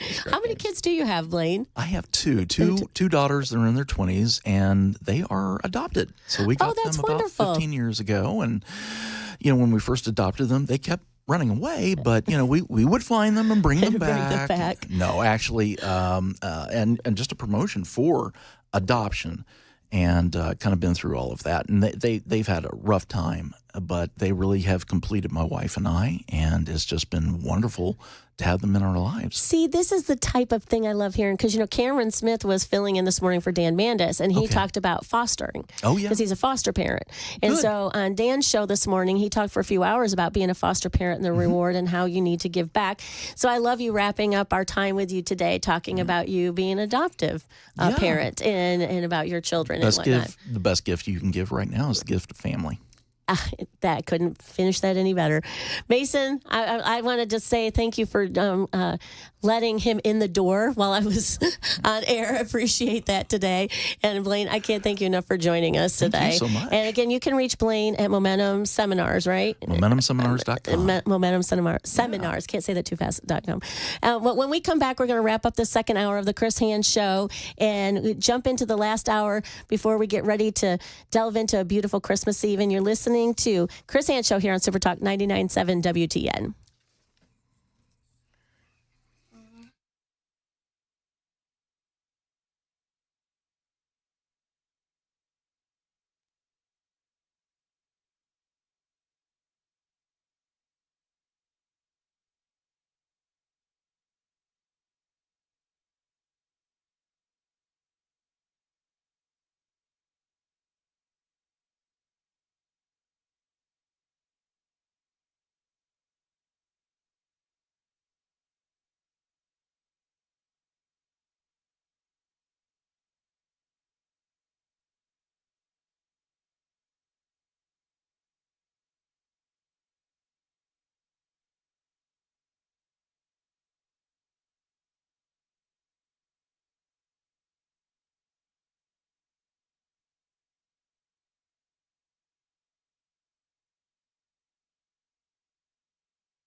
An Antioch man charged with attempted rape and some not so good news for Tennessee Nissan employees. We'll tell you about it at 11 on Super Talk 99.7 WTN. And you're listening to the Chris Hand Show on Super Talk 99.7 WTN. I am your fill-in host, Jennifer Sheets, and so happy you could join us on this Merry Christmas Eve. And Ken Weaver, sounds like you're in the booth over there with us today. I am in the booth. It's great to hear your voice. You too, Jennifer. Well, I appreciate that. Hey, and Mason, you're sitting in here with us too. And, I know we've got a few minutes to wrap up before the end of the hour, but how do you both feel about all of this political correctness in the workplace kind of thing? I would love to get you guys' take on it, like how you felt about with what Blaine was saying today. Well, I'll come back with my usual. I just do the news, boys and girls. Oh, Ken. I know more than that. You and I share a whiskey drink. I remember the vice presidential debate. Oh, yes. I knew I shouldn't have gone to that. Oh, my gosh. That was so fun, wasn't it? Yes, it was. I mean, that was quite an experience. I could not believe how packed that place was that night. I mean, that is just insane. I mean, there were people, that place wasn't even open normally that night, and the cars were out to the road. It was just crazy. Yeah, Murfreesboro shows up. Yeah, they do. Definitely shows up. And Mason, how are you feeling about all of that this last hour? I thought it was very informative. It really does help open your eyes to some of the stuff that you don't normally pay attention to if you're just going through your regular day-to-day. Right. On kind of a autopilot kind of thing. And so I don't know. I go through my daily motions, and it doesn't stand out to me as much just because I'm around people who are inclusive, and I'm around people who try to make sure everybody feels involved and whatnot. And so to know that that's happening in other workplaces and maybe even in our own workplace that I just don't notice because I'm so used to everybody being so inclusive and letting people work with, like, there's no. Right. At least from what I see, it doesn't seem like anybody is left out, and it feels like everybody's included properly. I agree. It is, yeah, go ahead. I mean, I agree to your point, Mason, because I feel like most of what I see is that what I see being veiled, what to his point to others is that, even this, and I talked about this at length on my show, is about how I call it discrimination through these algorithms of like CRMs, like when you post for a job, let's say, and you apply to a job. Yeah. And when people can screen something out, because all they got to do is, put in some kind of parameter that they want screened out.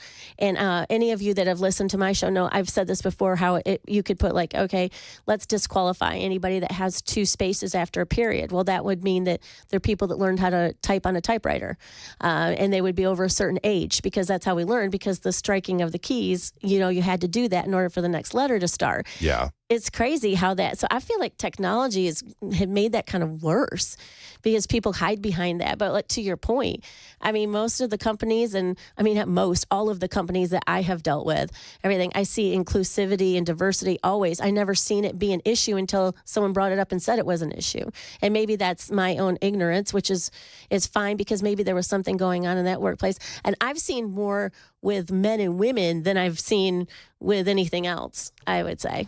Yeah, and it's we don't notice it until it's pointed out to us from somebody else who's actually going through it. And we should always be open to learn and always open to hear about new experiences, because if we don't, then you're just going to get stuck in your own little whirlpool, and then you're not gaining anything. You're just pulling everybody else down. 1,000%. And I don't want my kids to learn that way either. I think we need to see, this is a great warm way to go into 2025, don't you think? Going into Christmas Eve. Well, it's the top of the hour. Thank you for letting me into your homes and in listening to us today on the Chris Hand Show as I fill in Jennifer Sheets. And we'll see you for our last hour of the show today.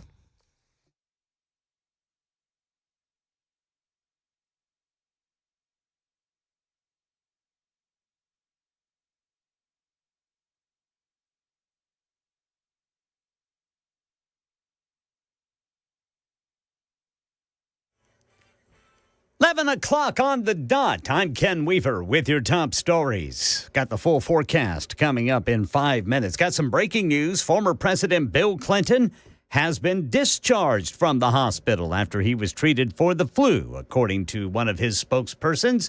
The 78-year-old admitted yesterday for testing and observation after a high fever. American Airlines is boarding flights again after a brief ground stop due to a technical issue early this morning, but there are several arriving and departing flights that are showing as delayed right now at BNA, about a dozen of them. If you're headed to the airport, it's always a good idea to check your flight status first. There's a weather system moving east this morning, dumping 1 to 6 inches of snow from upstate New York to Vermont to Massachusetts to New Hampshire and Maine. Here's a train traveler. We got in late last night and my phone was ringing. I thought, who's calling me? And it was Amtrak saying our train was canceled. Here in Tennessee, an Antioch man has been charged with attempted rape after a woman he met online called 911 Sunday from his home. Here's Channel 4's Lydia Fielder. She told Metro Police she met Anthony Harmon on a dating site between 2 and 3 months ago. She went to his home in Antioch early Sunday morning, and when she got there, she said he tried to sexually assault her. 25-year-old Anthony Harmon booked into the Davidson County Jail on an $80,000 bond. Well, the former police chief of Laverne was arrested for a warrant on aggravated stalking. Beryl Davis was arrested last night outside an apartment complex in Murfreesboro. He's accused of violating an order of protection and taken to the Rutherford County Adult Detention Center. Davis was fired from the Laverne Police Department last year after an independent investigation alleged sexual misconduct.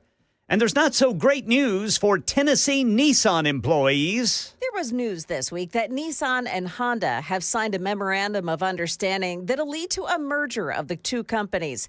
But former Nissan CEO Carlos Ghosn tells CNBC that Nissan is the weaker of the two companies, and that could spell some tough times for Tennessee Nissan employees. They're going to be the victim of a carnage because there is total duplication between Nissan and Honda. There is practically no complementarity here. They'll be the victim of carnage. He says he believes that Nissan is in an economic panic mode.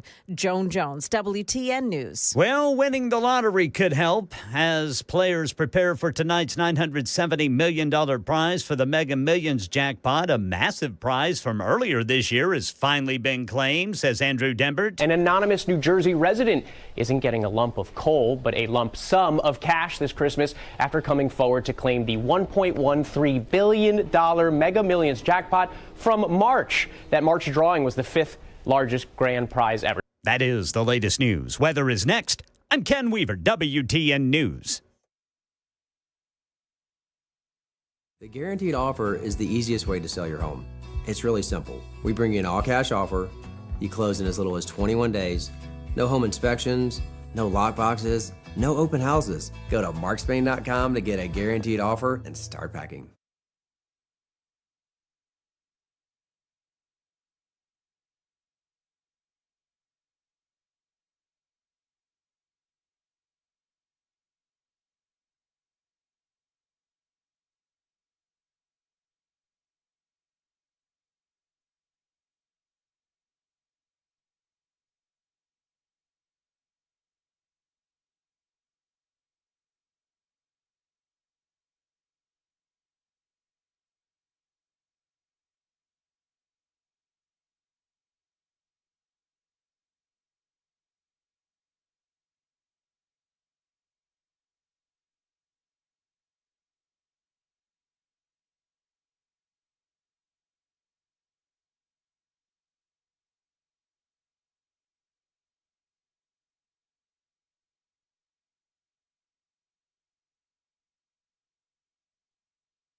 And welcome to the Chris Hands Show, and Merry Christmas Eve to everybody out there. I am your fill-in host, Jennifer Sheets, and I'm filling in so Chris can enjoy a wonderful day and evening with his family that he has earned and deserved. And I'm in studio here with Mason, producing today, Ken Weaver. Joan was in earlier, and I'm just honored and humbled and thrilled to be here to fill in and hopefully make it an enjoyable, happy Christmas Eve for everybody. Trying to keep things light and topical. I know this is a hard-hitting news station, which I love and pride myself on. The talent we have on here from morning till night is incredible, and I just can't say enough about everybody. And today I just kind of wanted to stay on the positive note going into Christmas Eve and spread some love today, as they say. And speaking of spreading some love, Mason, have you seen the video of Charlie Woods, Tiger Woods' son, getting a hole-in-one at the PNC Championship? Oh, I did. That was so cool. Wasn't that amazing? So cool. And if you have not seen it, don't they need to check it out? Because it got me all teary-eyed when Tiger comes up at the end and just picks him up and hugs him. And that's such a proud dad right there for sure. I just thought, oh my God. And he didn't know if it went in because he turns and looks to everybody and he goes, did that go in? You know, You can read his lips. He's like, does that go in? I'm like, can you just imagine? He is phenomenal. He's an impressive kid. I mean, coming from Tiger Woods too, you kind of expect it, but like still just to see it in action is really cool. It was so neat. I said neat. That dates me, doesn't it? But it was. I loved seeing that, and that's the kind of feel good thing we're talking about today. All of the warmth that we have with our families. It's Christmas Eve, and we started out this morning. Cameron Smith was filling in for Dan Mandis, and he talked most of this morning about being a foster parent and fostering and the love and giving forward everything. And so he kind of steered away from, talked about some of the news topics that are going on, but he kind of steered away from the negative and wanted to give hope to people and encourage people to be a foster parent. And then today we've talked about a little bit of everything. We've laughed a bit and bantered about TikTok because that's a big deal right now and what's happening with that, especially considering Nashville is a site for their corporate office and there's a ban going to be on TikTok and what we think that maybe not happen now because of Donald Trump, President-elect Donald Trump, and what him and his son Barron had talked about. So we discussed that. And in our second hour here, we had Blaine Little join us on the show live, and he is a world-renowned author and talks about political correctness in the workplace and how that sometimes creates more divisiveness as opposed to bringing people together. So we've had a little bit of everything that we've talked about. But one of the things that I think is hard-hitting and close to home right now is I have got to ask you this question, Mason, because this transit thing that's going on in Nashville is insane. Have you taken the bus ever here, or have you done that Music City Star train or anything like that? I've not. I almost, goodness gracious. When I was pre-COVID is when I started looking into taking the Star downtown, just because traffic was a nightmare. Yes. I mean, it still is. Don't get me wrong. It's still a nightmare getting into town. But the train would leave either an hour before I had to be at work or 2 hours or an hour after I had to be at work. And I was like, you know what? That doesn't sound, the times aren't lining up properly. So I ended up voting off of going on the train for sure. You know, I've said for a long time that there needs to be, and we're a big enough metropolitan area. Wouldn't it be great if there's a train that ran, like, so of course the Music City Star runs, Lebanon into Nashville. But if you had one running from Murfreesboro in. Oh my goodness. That's where I would use it. Oh my 100%. Gosh. If I could avoid 24. Yes. And then plus you've got the university down there. You got MTSU, you got a Division I university. Yeah. And one of their biggest complaints is that it's not a transient, it's a transit community, right? So most of those kids are driving back and forth. And when it comes to weekends, they don't stay on campus, they come into Nashville. Yeah. But can you imagine if that train ran back and forth, what even that might save people being able to do that and just drop off downtown? Yeah. I was like Uber and Lyft would lose so much money from everybody relying on the train. It would be so much easier. It would. And then you think about if you had one going from like maybe Thompson Station into Nashville. That would be golden, yeah. Yes. And then you take one from maybe like Portland or Hendersonville, Gallatin area. Think about that. That would be incredible. So, I mean, were you shocked when I saw about all the transit stuff? I felt like and please, Mayor Freddie O'Connell, feel free to call in if I'm wrong on this. And I encourage that, please, because I feel like the solutions that we came up with don't seem to me like they're really going to be that impactful. Or maybe by the time they're done, they're not really going to be, we're going to be outgrowing that. Yeah, I just don't know. I mean, with the city ever evolving and the constant construction of buildings going up in here and on the roads even themselves, I don't know what will, who knows what will be here in 10 years. Yeah, and I feel like he's had to answer a lot of questions in the last couple of years from the WeGo bus station because there's been so much violence over there, which, I mean, why? Why? I mean, I walk by there so much because my daughter does competitive cheer, and there's so many of those competitions at Municipal there. Yeah. And you walk by there constantly. Those buses are moving. You know, they're very active in there and whatnot. I'm like, why? Why do we have an issue over there? I mean, if you can control things, I mean, obviously you can't ever control people, but if you control different areas in crime, why is that such a hotbed? Like, I don't understand. And it's also a deterrent for anybody wanting to even consider using the bus system. It's like, oh, well, I might get stabbed. Right. I might get hit. I'm not going to take the bus. And, you know, I know everyone's talking about that whole thing that happened with a woman getting set on fire in the train, right? So then they say, well, those things can happen on a train. I mean, I get to that point, but right now, the only option for people is a bus. I mean, in this big of a city, that's it. I mean, you would think there might be even like an L train or something that would be around, but there's no other option. Yeah. So how much can you really do with that, really? Yeah, and I think still people look at Nashville as still a tiny city, and it's really not. It used to be, when I grew up here, the Batman building was the only big building. And it's the only building that everybody knew about. And now that this city is massive, I've lived here my whole life and I've worked downtown for so long that I'm like, oh, I know where everything is in Nashville. And I turned a corner over near Printers Alley and I was like, I have no idea what's here. The trees are disappearing between Murfreesboro and Nashville. Oh gosh, Ken, you are not kidding. I don't even recognize it anymore. It's weird. I predict that Middle Tennessee will be a lot like Dallas-Fort Worth. Oh, yes. Probably in the next 10 to 20 years. I think you're spot on. You're spot on. I don't disagree one bit with you at all. I mean, and I think even to that, it says that I know that Nashvillians are about to pay the transit tax, but did you guys see, I have to pull this up. There was an article in the Nashville Business Journal. So when you were talking about, is it going to get worse or get better? I had to pull this up because I wanted to read it to everybody.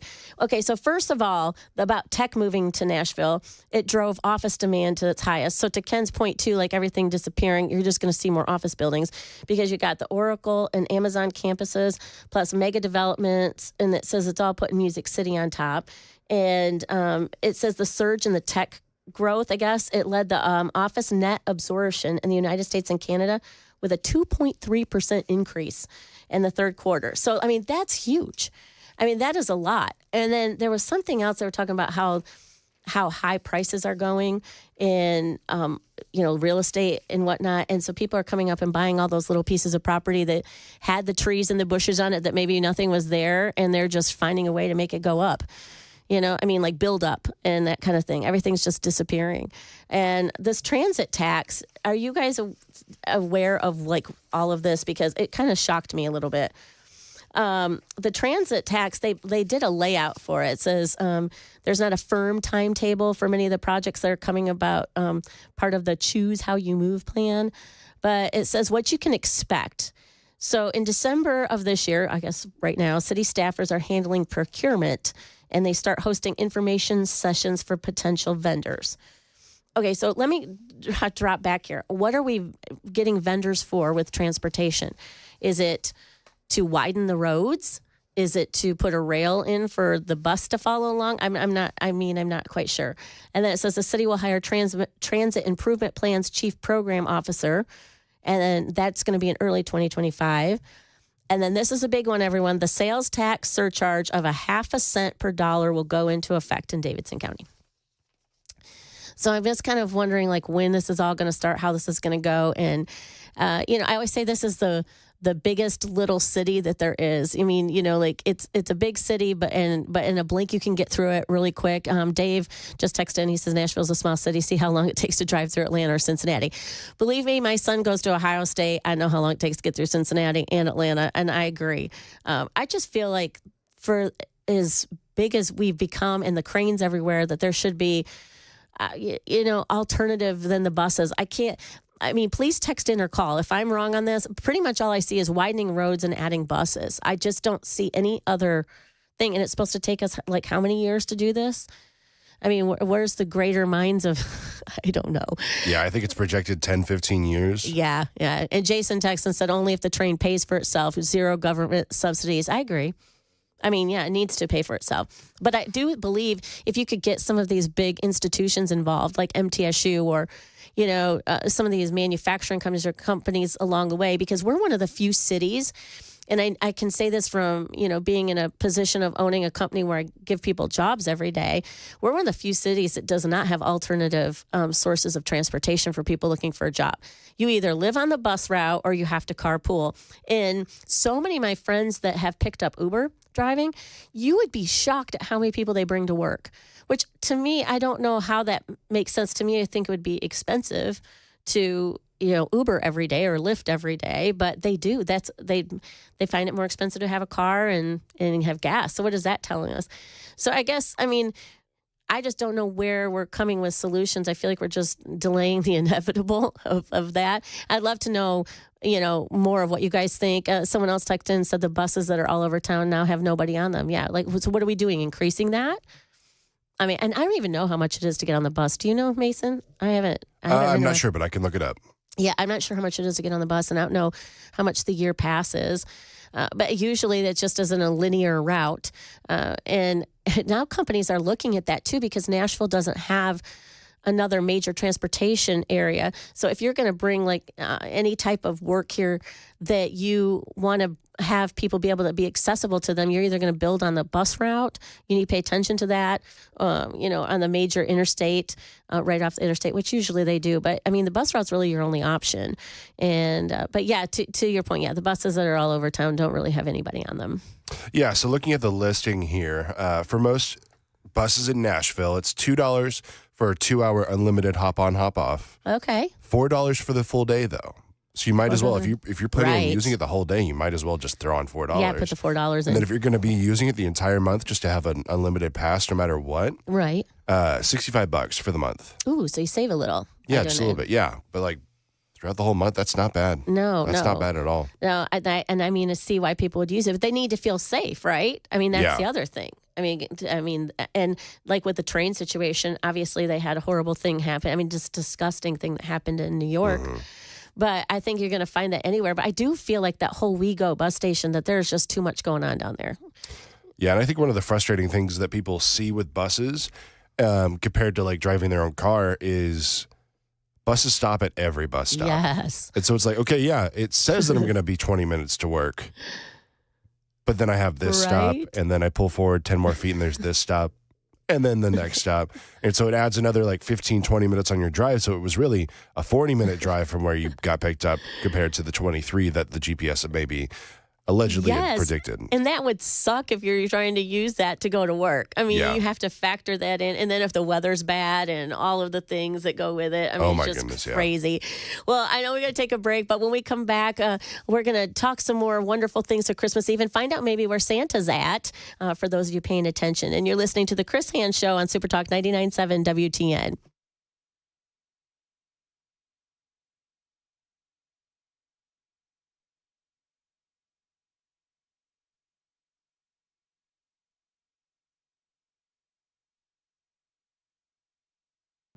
Hey, what's up, guys? It's Matt Murphy in the middle of downtown Franklin, Tennessee. We've talked so much about Savory Spice. I thought, why not show you the place? So let's go on in and see what's popping at Savory Spice. As I've always said, you will smell the spices even before you walk in. I can smell them right here in the doorway. Come on in and let's introduce you to the one and only Holly, who is the owner and proprietor of Savory Spice. Say hey, Holly. Hello, everyone. Now, enough about Holly. Let's talk about spicy and easy products like the incredible taco soup, which, as I said, you put this in a crock pot, you put all the ingredients that it tells you to buy right there, you put the spices in, and it's so easy. So if you don't know what you're doing around the kitchen, it's a perfect way to find your way around the kitchen, as is the Mediterranean dill risotto. Now, for the holidays, pumpkin pie spice. What doesn't it have, Holly? Pumpkin. Doesn't have any pumpkin in it. That's a fun fact for all of you kids out there. Now, if you stop by Savory Spice, either in the Franklin location or at L&L Market, you can get yourself a sample of the dill dip, which is my absolute favorite. Just tell them Matt Murphy sent you to Savory Spice with purchase now. So come by Franklin or L&L Market in Nashville and come see Holly and the entire crew at Savory Spice.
Holiday travel update. Update on former President Clinton, who was hospitalized last night, and new revelations about the suspect in the University of Idaho killings coming up at 11:30 on Super Talk 99.7 WTN.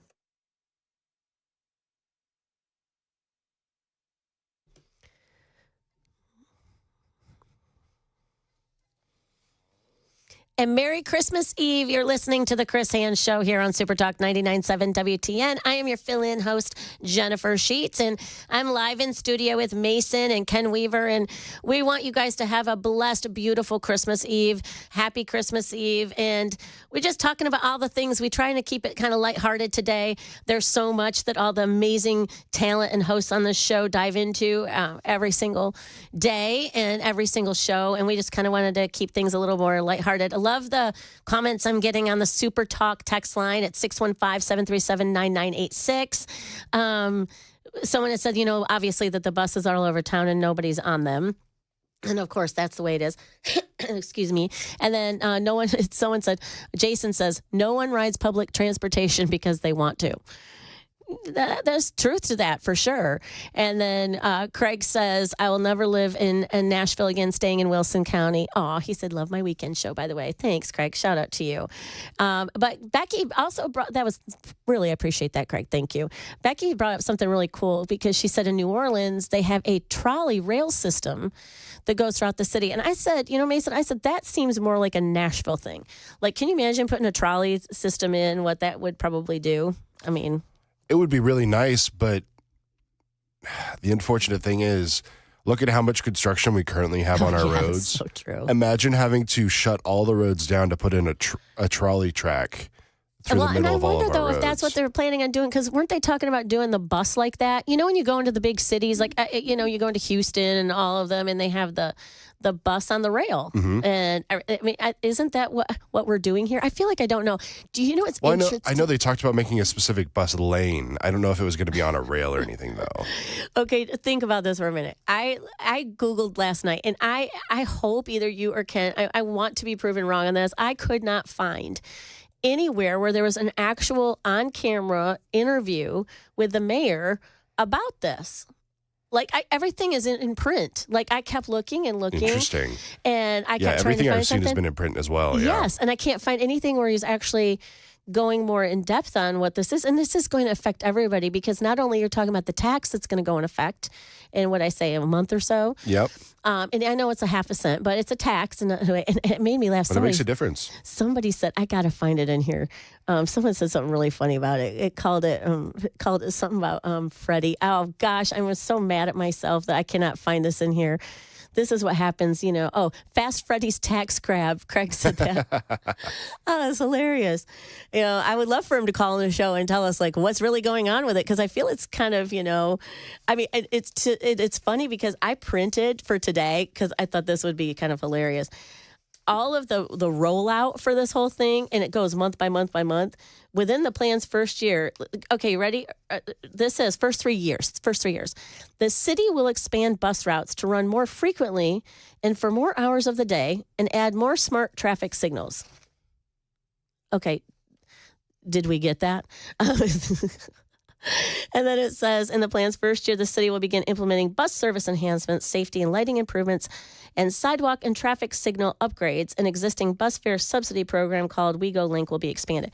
This is why I'm trying to understand this. You're going to charge a half a cent tax to everybody coming in and out of the city, but I feel like we really don't have a lot to show for it. I mean, prove me wrong. I'm all for making transit better. I am certainly not against it, but I just think that that's not very impressive, I suppose. I don't know. I don't know what you think about that, Mason. I just don't think it's very impressive. And then one of the person texting and said, 0358 said, San Diego also has a bus and trolley system. Trolley follows major roads and highways, and buses go through other major routes. Yeah, I was just looking at that text. I love that in San Diego because I have family out there. Oh, and, okay. I love that system set up there. It just... How long would it take to put that into our city? Right. I don't know. It already takes them so long to fix the interstates that we have here. 24 is just now kind of looking a little bit better, and we still have so much further to go. I don't know. I don't think it's going to become one of their main priorities, because I don't think that he's going to take an initiative on it. Well, if you think it takes long to fix a road here, go to Michigan. Oh my goodness, yeah, I've heard it's awful there. Oh my gosh, it's like pothole central. I mean, and it's funny because even my mom mentions this all the time. Because she would come down here and stay for a while, especially when my son was really sick. She'd come and stay with me, and she'd say, you guys get roads done in no time. You're up there; it takes years to get something done. Then you're starting back over again. So yeah, I mean. But it's still, I think all of it's too slow. I mean, absolutely. You want to get it done, but this is where we're going, everyone, in Nashville. And if you have an issue with this, you need to speak up in 2025. We need to hold their feet to the fire. We need to find out what's going on. Someone 0358 said 10 to 15 years to implement a system like San Diego. Well, the way that this timeline is broken out, it's 3 years just to expand traffic signals around here. So and add a lane. I don't even think it even said add a lane. Maybe it said add a lane. I don't know. But so, yeah, I mean, to me, if you start exponentially adding that together, it's probably about the same amount of time. But we're at the bottom of the hour. Got the last half hour of the Chris Ann Show coming up, and then we're going to wrap a little pretty bow on it and wish you all a very Merry Christmas as we head off into the sacred day of celebrating the birth of Jesus and family and friends. And so can't wait to see you around the bottom of the break, and you're listening to the Chris Ann Show on Super Talk 99.7 WTN.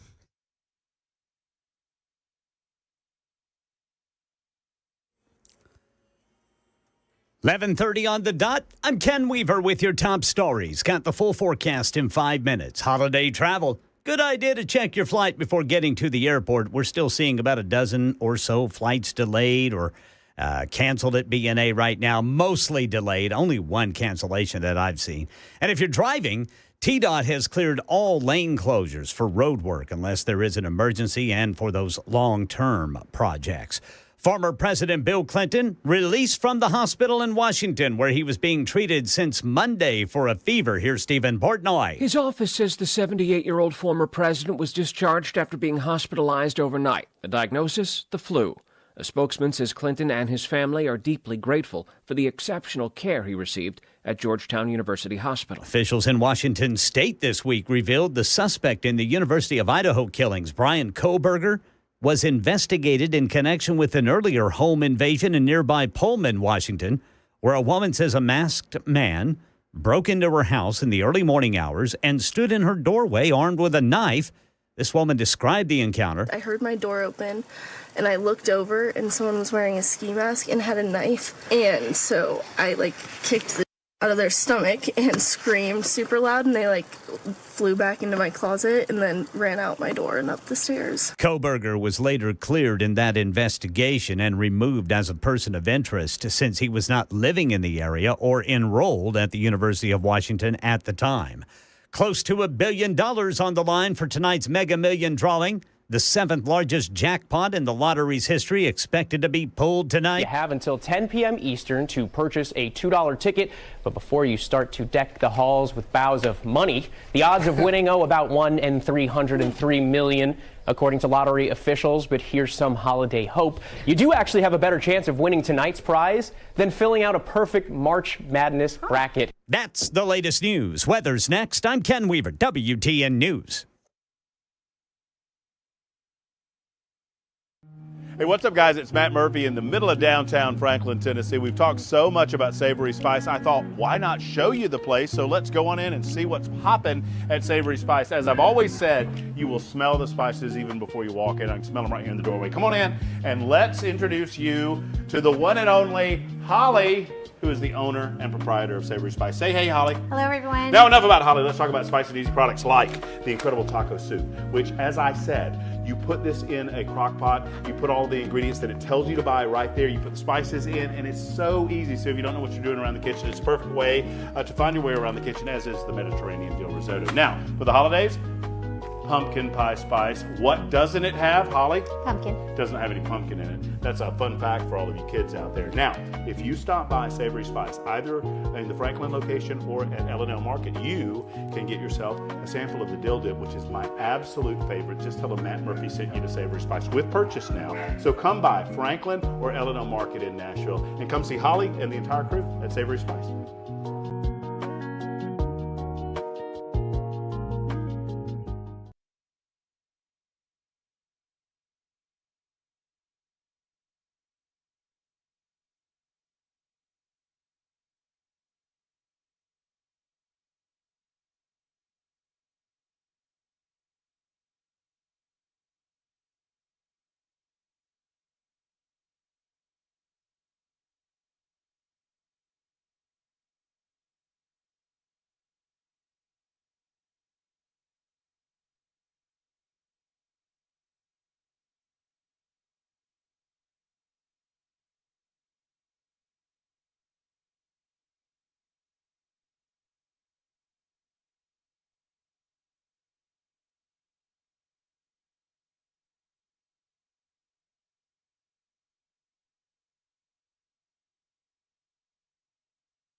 And welcome back to Chris Hand Show here on Super Talk 99.7 WTN. Chris Hand, I'm filling in for him. It's Jennifer Sheets, and he is enjoying a much-needed and well-deserved time off with his family. And so thank you so much for listening to me during the Chris Hand Show today. I have loved coming in and being a voice that sounds like it's recovering. Poor Mason, he's the same way, right? We've been at it, not feeling well the last couple of weeks, but we are good to go today and getting there. And I just appreciate all of you chiming in, listening today. I actually had, this is really funny. Mason and Ken, you got to hear this. Someone on the Super Talk line, 3879 said, you are probably too young, but back in 1960s, I believe Los Angeles filed suit against a company made up of an auto and tire manufacturing companies, bought up all the independent trolley systems in LA and destroyed them to sell more autos. I was like, oh, okay. I did not hear about that. I said, that's wild. That's crazy. Okay, so Ken, here's my big question as we wrap up the end of the show. I got to ask, because we're going to end up on happy notes. Okay, first of all, what's the jackpot actually at? It's almost at $1 billion, right? Yes. Let's see. I want to say it's like just under $1 billion.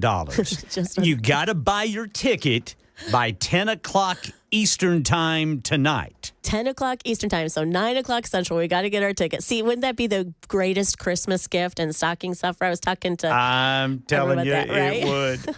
It would indeed. Okay, so now it's Christmas, and Santa's on his way. So Ken and Mason, we're down to our last 20-some minutes of the show. I have to ask you both. Not only what would be your biggest Christmas present that you would ask for if you won that lottery. I literally have to know, what would you two get? What would you get? We have to be kids for a minute, I'd get a private jet and a helicopter. Ooh, nice. Both. Yeah. I would go wherever I want, whenever I want. Whenever I want. Pilot's license or not, let's go. Be danged a pilot's license, right? Oh, my gosh. Well, and I would just buy the pilots. Right. Oh, fair. That's fair. Yeah, I'm not going to fly. Yeah, so you could fund their salary for the rest of their lives. Yeah, you could totally do that. I'm going to sit in the back and eat hot chicken. I'm going to call you, Ken, when I want to go anywhere, if that happens. Right. I'm definitely going to say, Ken, where are you going? Can I hop aboard? Let's go. Mason, what about you? I don't know. I always want to say the standard stuff like, oh, I'd help pay off my parents' house, or boo. I know, yes, it's lame. Sorry. You know what? I don't want to hear that crap. I'm gonna buy all of Disney World and make it open for everybody. How about that? Listen to you. How about of Disney World and make it open to everybody. That money be gone in a blink of an eye. Oh, do that. absolutely, yeah. I'd just like to buy everybody a Coke and a smile. Oh my gosh. Oh my gosh. I could say something right now, really. I was going to. I want to hold it in because it's Christmas Eve. What are you getting with the money? What am I getting? Well, first of all, Ken's along the same lines as me. I would hire a driver and never drive again. I would. That too. I would be like, take me. I'd be like, take me, John. Take me anywhere I need to go. Suzette, take me anywhere I need to go. That would be first and foremost. Yeah. Secondly, is I would try to buy a casino because house always wins. I would invest that and keep it going. Oh, that's smart. That's smart. Where are you putting the casino, though? Are you going all the way out to Vegas, or where are you going? Right on the Cumberland. Absolutely. Absolutely. I mean, you got enough money. You can make your own jurisdiction area. That's what I was saying. Put it on the boat. Just put it on the river. Put it on the river. Well, wasn't that what they do in Louisville? And Memphis, too. Memphis. Isn't it funny how they put these casinos at the weirdest sounding towns? Yeah. I mean, of course, you have like French Lick, Indiana, of course, where Larry Bird's from. They have a big one there. Yeah. And Paducah. Yeah. Where are we going to the casino, boys? Paducah. We're going to take Ken Weaver's jet. We're going to hire my driver from there to drive you all. That's right. But Mason will be at Disney World, Ken. I'll be in Florida for the day. Yeah, have me a helicopter landing pad there, Brother Mason. You know what, actually? What if a cruise ship would be kind of cool, though? Oh, no, that would be nice. Yeah, without all the viruses. I was just going to say oh, my same goodness, thing. yeah. Keep those viruses off my ship. Well, then you do just make a cruise ship with just a few people on it. Yes. It'd be nice. Right. Fully staffed, so they have unlimited food and drinks. Got the ship. They take you to the Bahamas and the Caribbean. during the Okay, now I summers and need some whatnot. music for that. I know, right? Some yacht rock. Some yacht rock.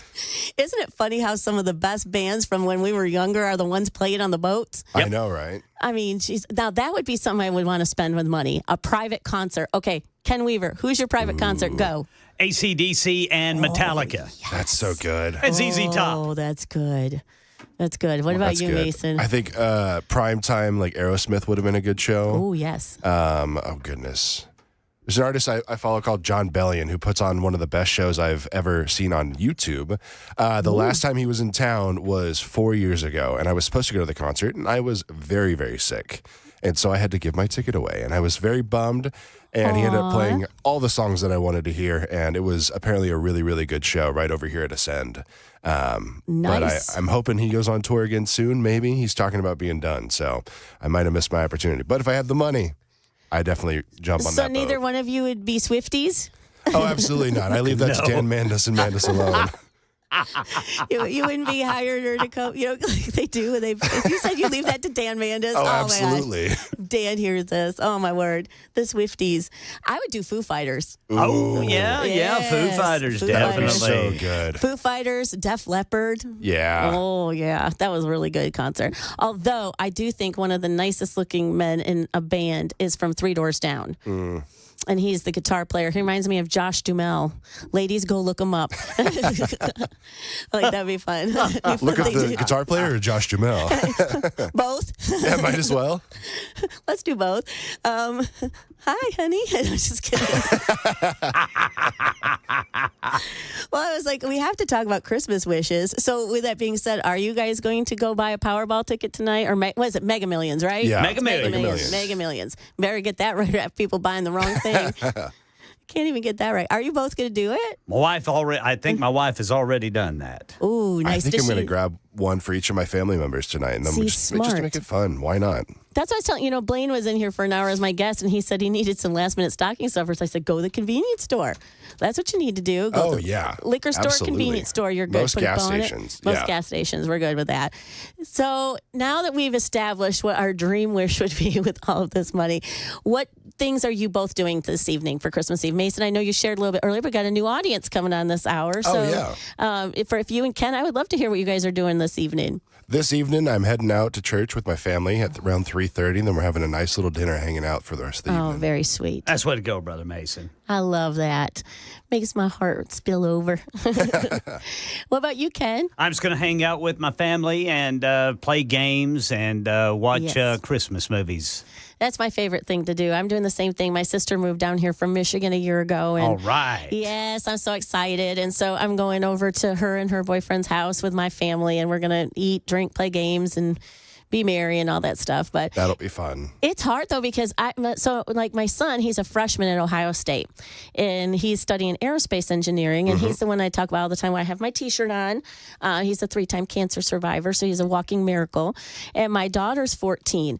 And do you realize how hard it is to buy for these kids right now? Oh my goodness, they're probably one all over the spectrum. They're all over the place. I mean, who are the most difficult people for either one of you to buy for? My dad, 100%. Because Oh, he yeah. buys everything for himself. Oh, that's I'm the like, worst, Dad, isn't I it? love you, man, but give me a list so I can order it myself and make you a little bit surprised. Like, I know you know it's coming, but it's weirder if you hand me the package and then I hand it right back to you. Like, stop it. I hate that. That's like the worst thing. Ken, what about you? I'm not allowed to buy gifts. You're not that makes me want to get you in a gift exchange. I want to know what you would buy me. Yes, I would love to see Ken shopping. It'd be like a pair of socks or something. Man, I was hoping for a bottle of Jack Daniels there. Some star-shaped glasses or something, you know. It's the New Year's glasses that says 2024. They're out of date. They're out of date. Ken, why did you get taken off the buy Christmas list? What did you do? You must have bought something that wasn't good. I have to talk to your wife and find out exactly what that was. Oh, she could tell you all about it, Jennifer. And her name's Jennifer, too. Oh, see, smart woman. Yeah. See, I like her already. I love that. Oh, my gosh. Oh, someone said I was hoping Weaver was going to say football. Football! Football! I love I'll give you a Nerf football. I love it. Well, I don't know. I love buying people gifts, but I hate getting them. Do you ever have that face when you get something and it's either like you're so moved by it and you feel stupid because you didn't buy someone something that was as thoughtful, or you're looking at it like, what was I supposed to get? All the time. You know what I'm talking about? Yeah, I'm like Tim McGraw's character in Four Christmases when he got his son a flashlight. That's amazing. The worst thing is give someone like that and then the batteries don't work. Oh, yeah, exactly. No. Oh, Don't have anything to do anything goodness. with it. I mean, gosh. And It's really bright. I promise it works. it really has three different levels on it. It's like it's daylight at nighttime. I promise See, it's cool. one's for frog gigging, son. You said frog gigging. You just look for its eyes glowing up out of the pond. That is the best. See, we knew we could have fun today, right? Christmas Eve. We had to talk about all the fun stuff. I don't know. That's my worst part is getting the gifts. Like, I just love giving them, but I just hate opening them.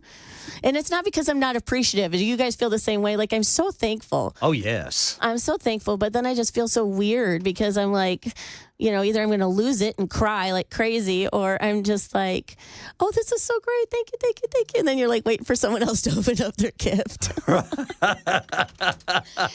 We decided to make drinking games out of everything, though. So we like when someone says something, you just kind of. Yeah. So I'm going to have to make it so that anytime someone mentions either one of your names tonight that we drink. All right. Say, did you do the show today? Who'd you do the show today? Mason and Ken. That's a shot. Fleming and Weaver. That's a shot right there. Oh. I know we're going to have to take a break in a minute, but I just am so excited I got to do this with you both today. Thank you so much. And thanks to the listeners and everything for being so kind to us today. And it's crazy thinking that we're almost into 2025, isn't it? I mean, it's just, and I know everyone's going to fill their bellies and be able to spend time with loved ones. And I look forward to it and excited to see what the new year has in store for us. But in the meantime, we're going to take a break. And then when we come back, we'll just finish the little bow on top of our package from the last 3 hours of the Chris Ann Show. I'm your fill-in host, Jennifer Sheets, and we'll see you in just a minute.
And welcome back to the Chris Hand Show on Super Talk 99.7 WTN. I am joined in studio with amazing Chad Benson. What's up? How are you doing today on this Christmas Eve? Merry Christmas Eve, Merry Chad. Christmas Eve. I'm ready to have some fun.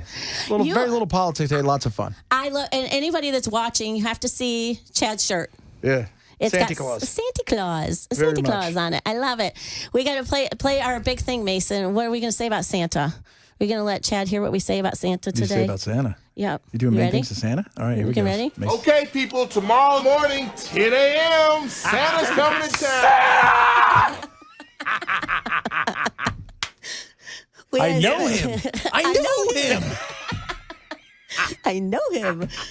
So we have to ask you the question I asked Ken and Mason. You know, this Mega Millions is almost $1 billion. What are you doing with it if you win?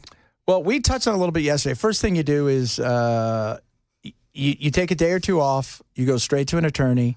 You start stuff in motion for a, you need a trust. I need something like that.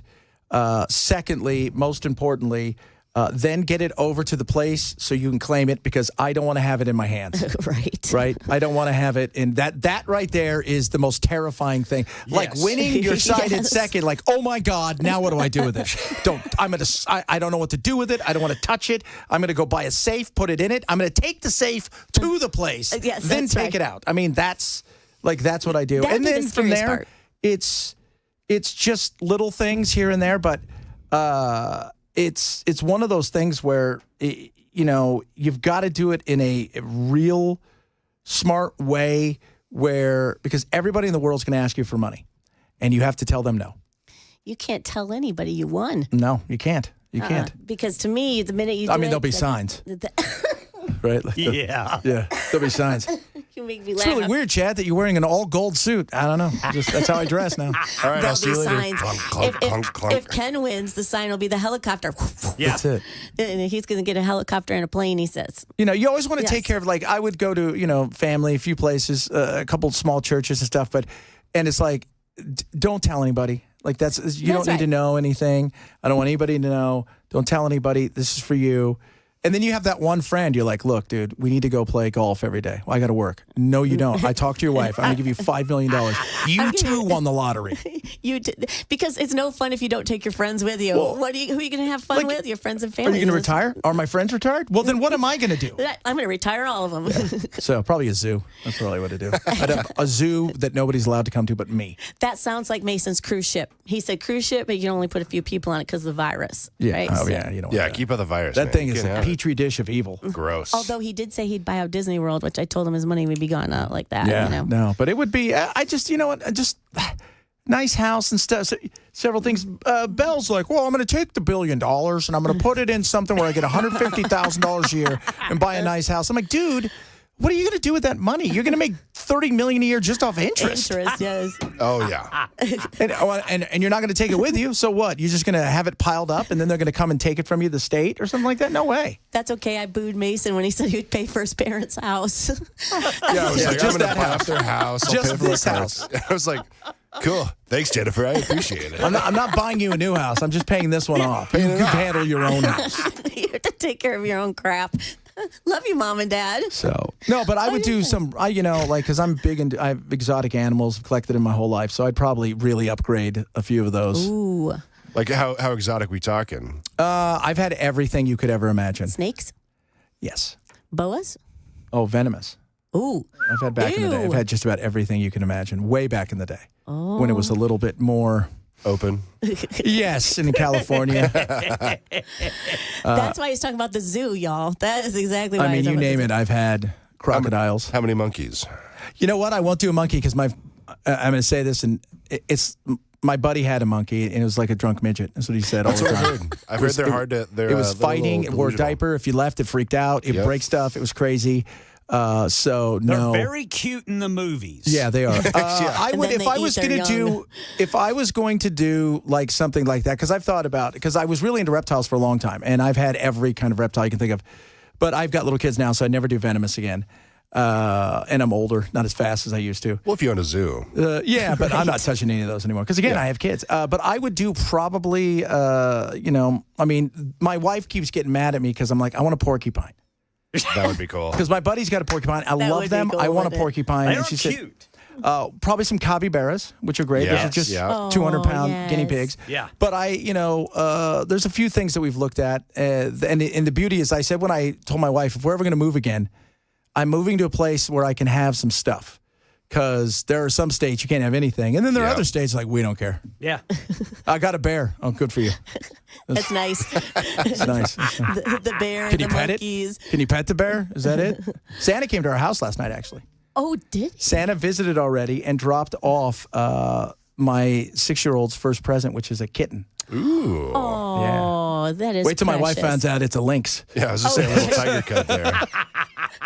Like a Maine Coon, lynx, anything big like that. It was so. But no, I mean that's what I would do with my money. I can't wait. I love this. And remember, Belle's going to be the smart one of all of us and invest. That's for sure. He's like shaking his head. And he's not going to do anything with it. He's just going to get $150,000 a year. That's wow, right. living the dream. Well, thank you for listening to the Chris Hand Show today. I am your fill-in host, Jennifer Sheets. Get ready to hear Amazing Afternoon with Chad Benson.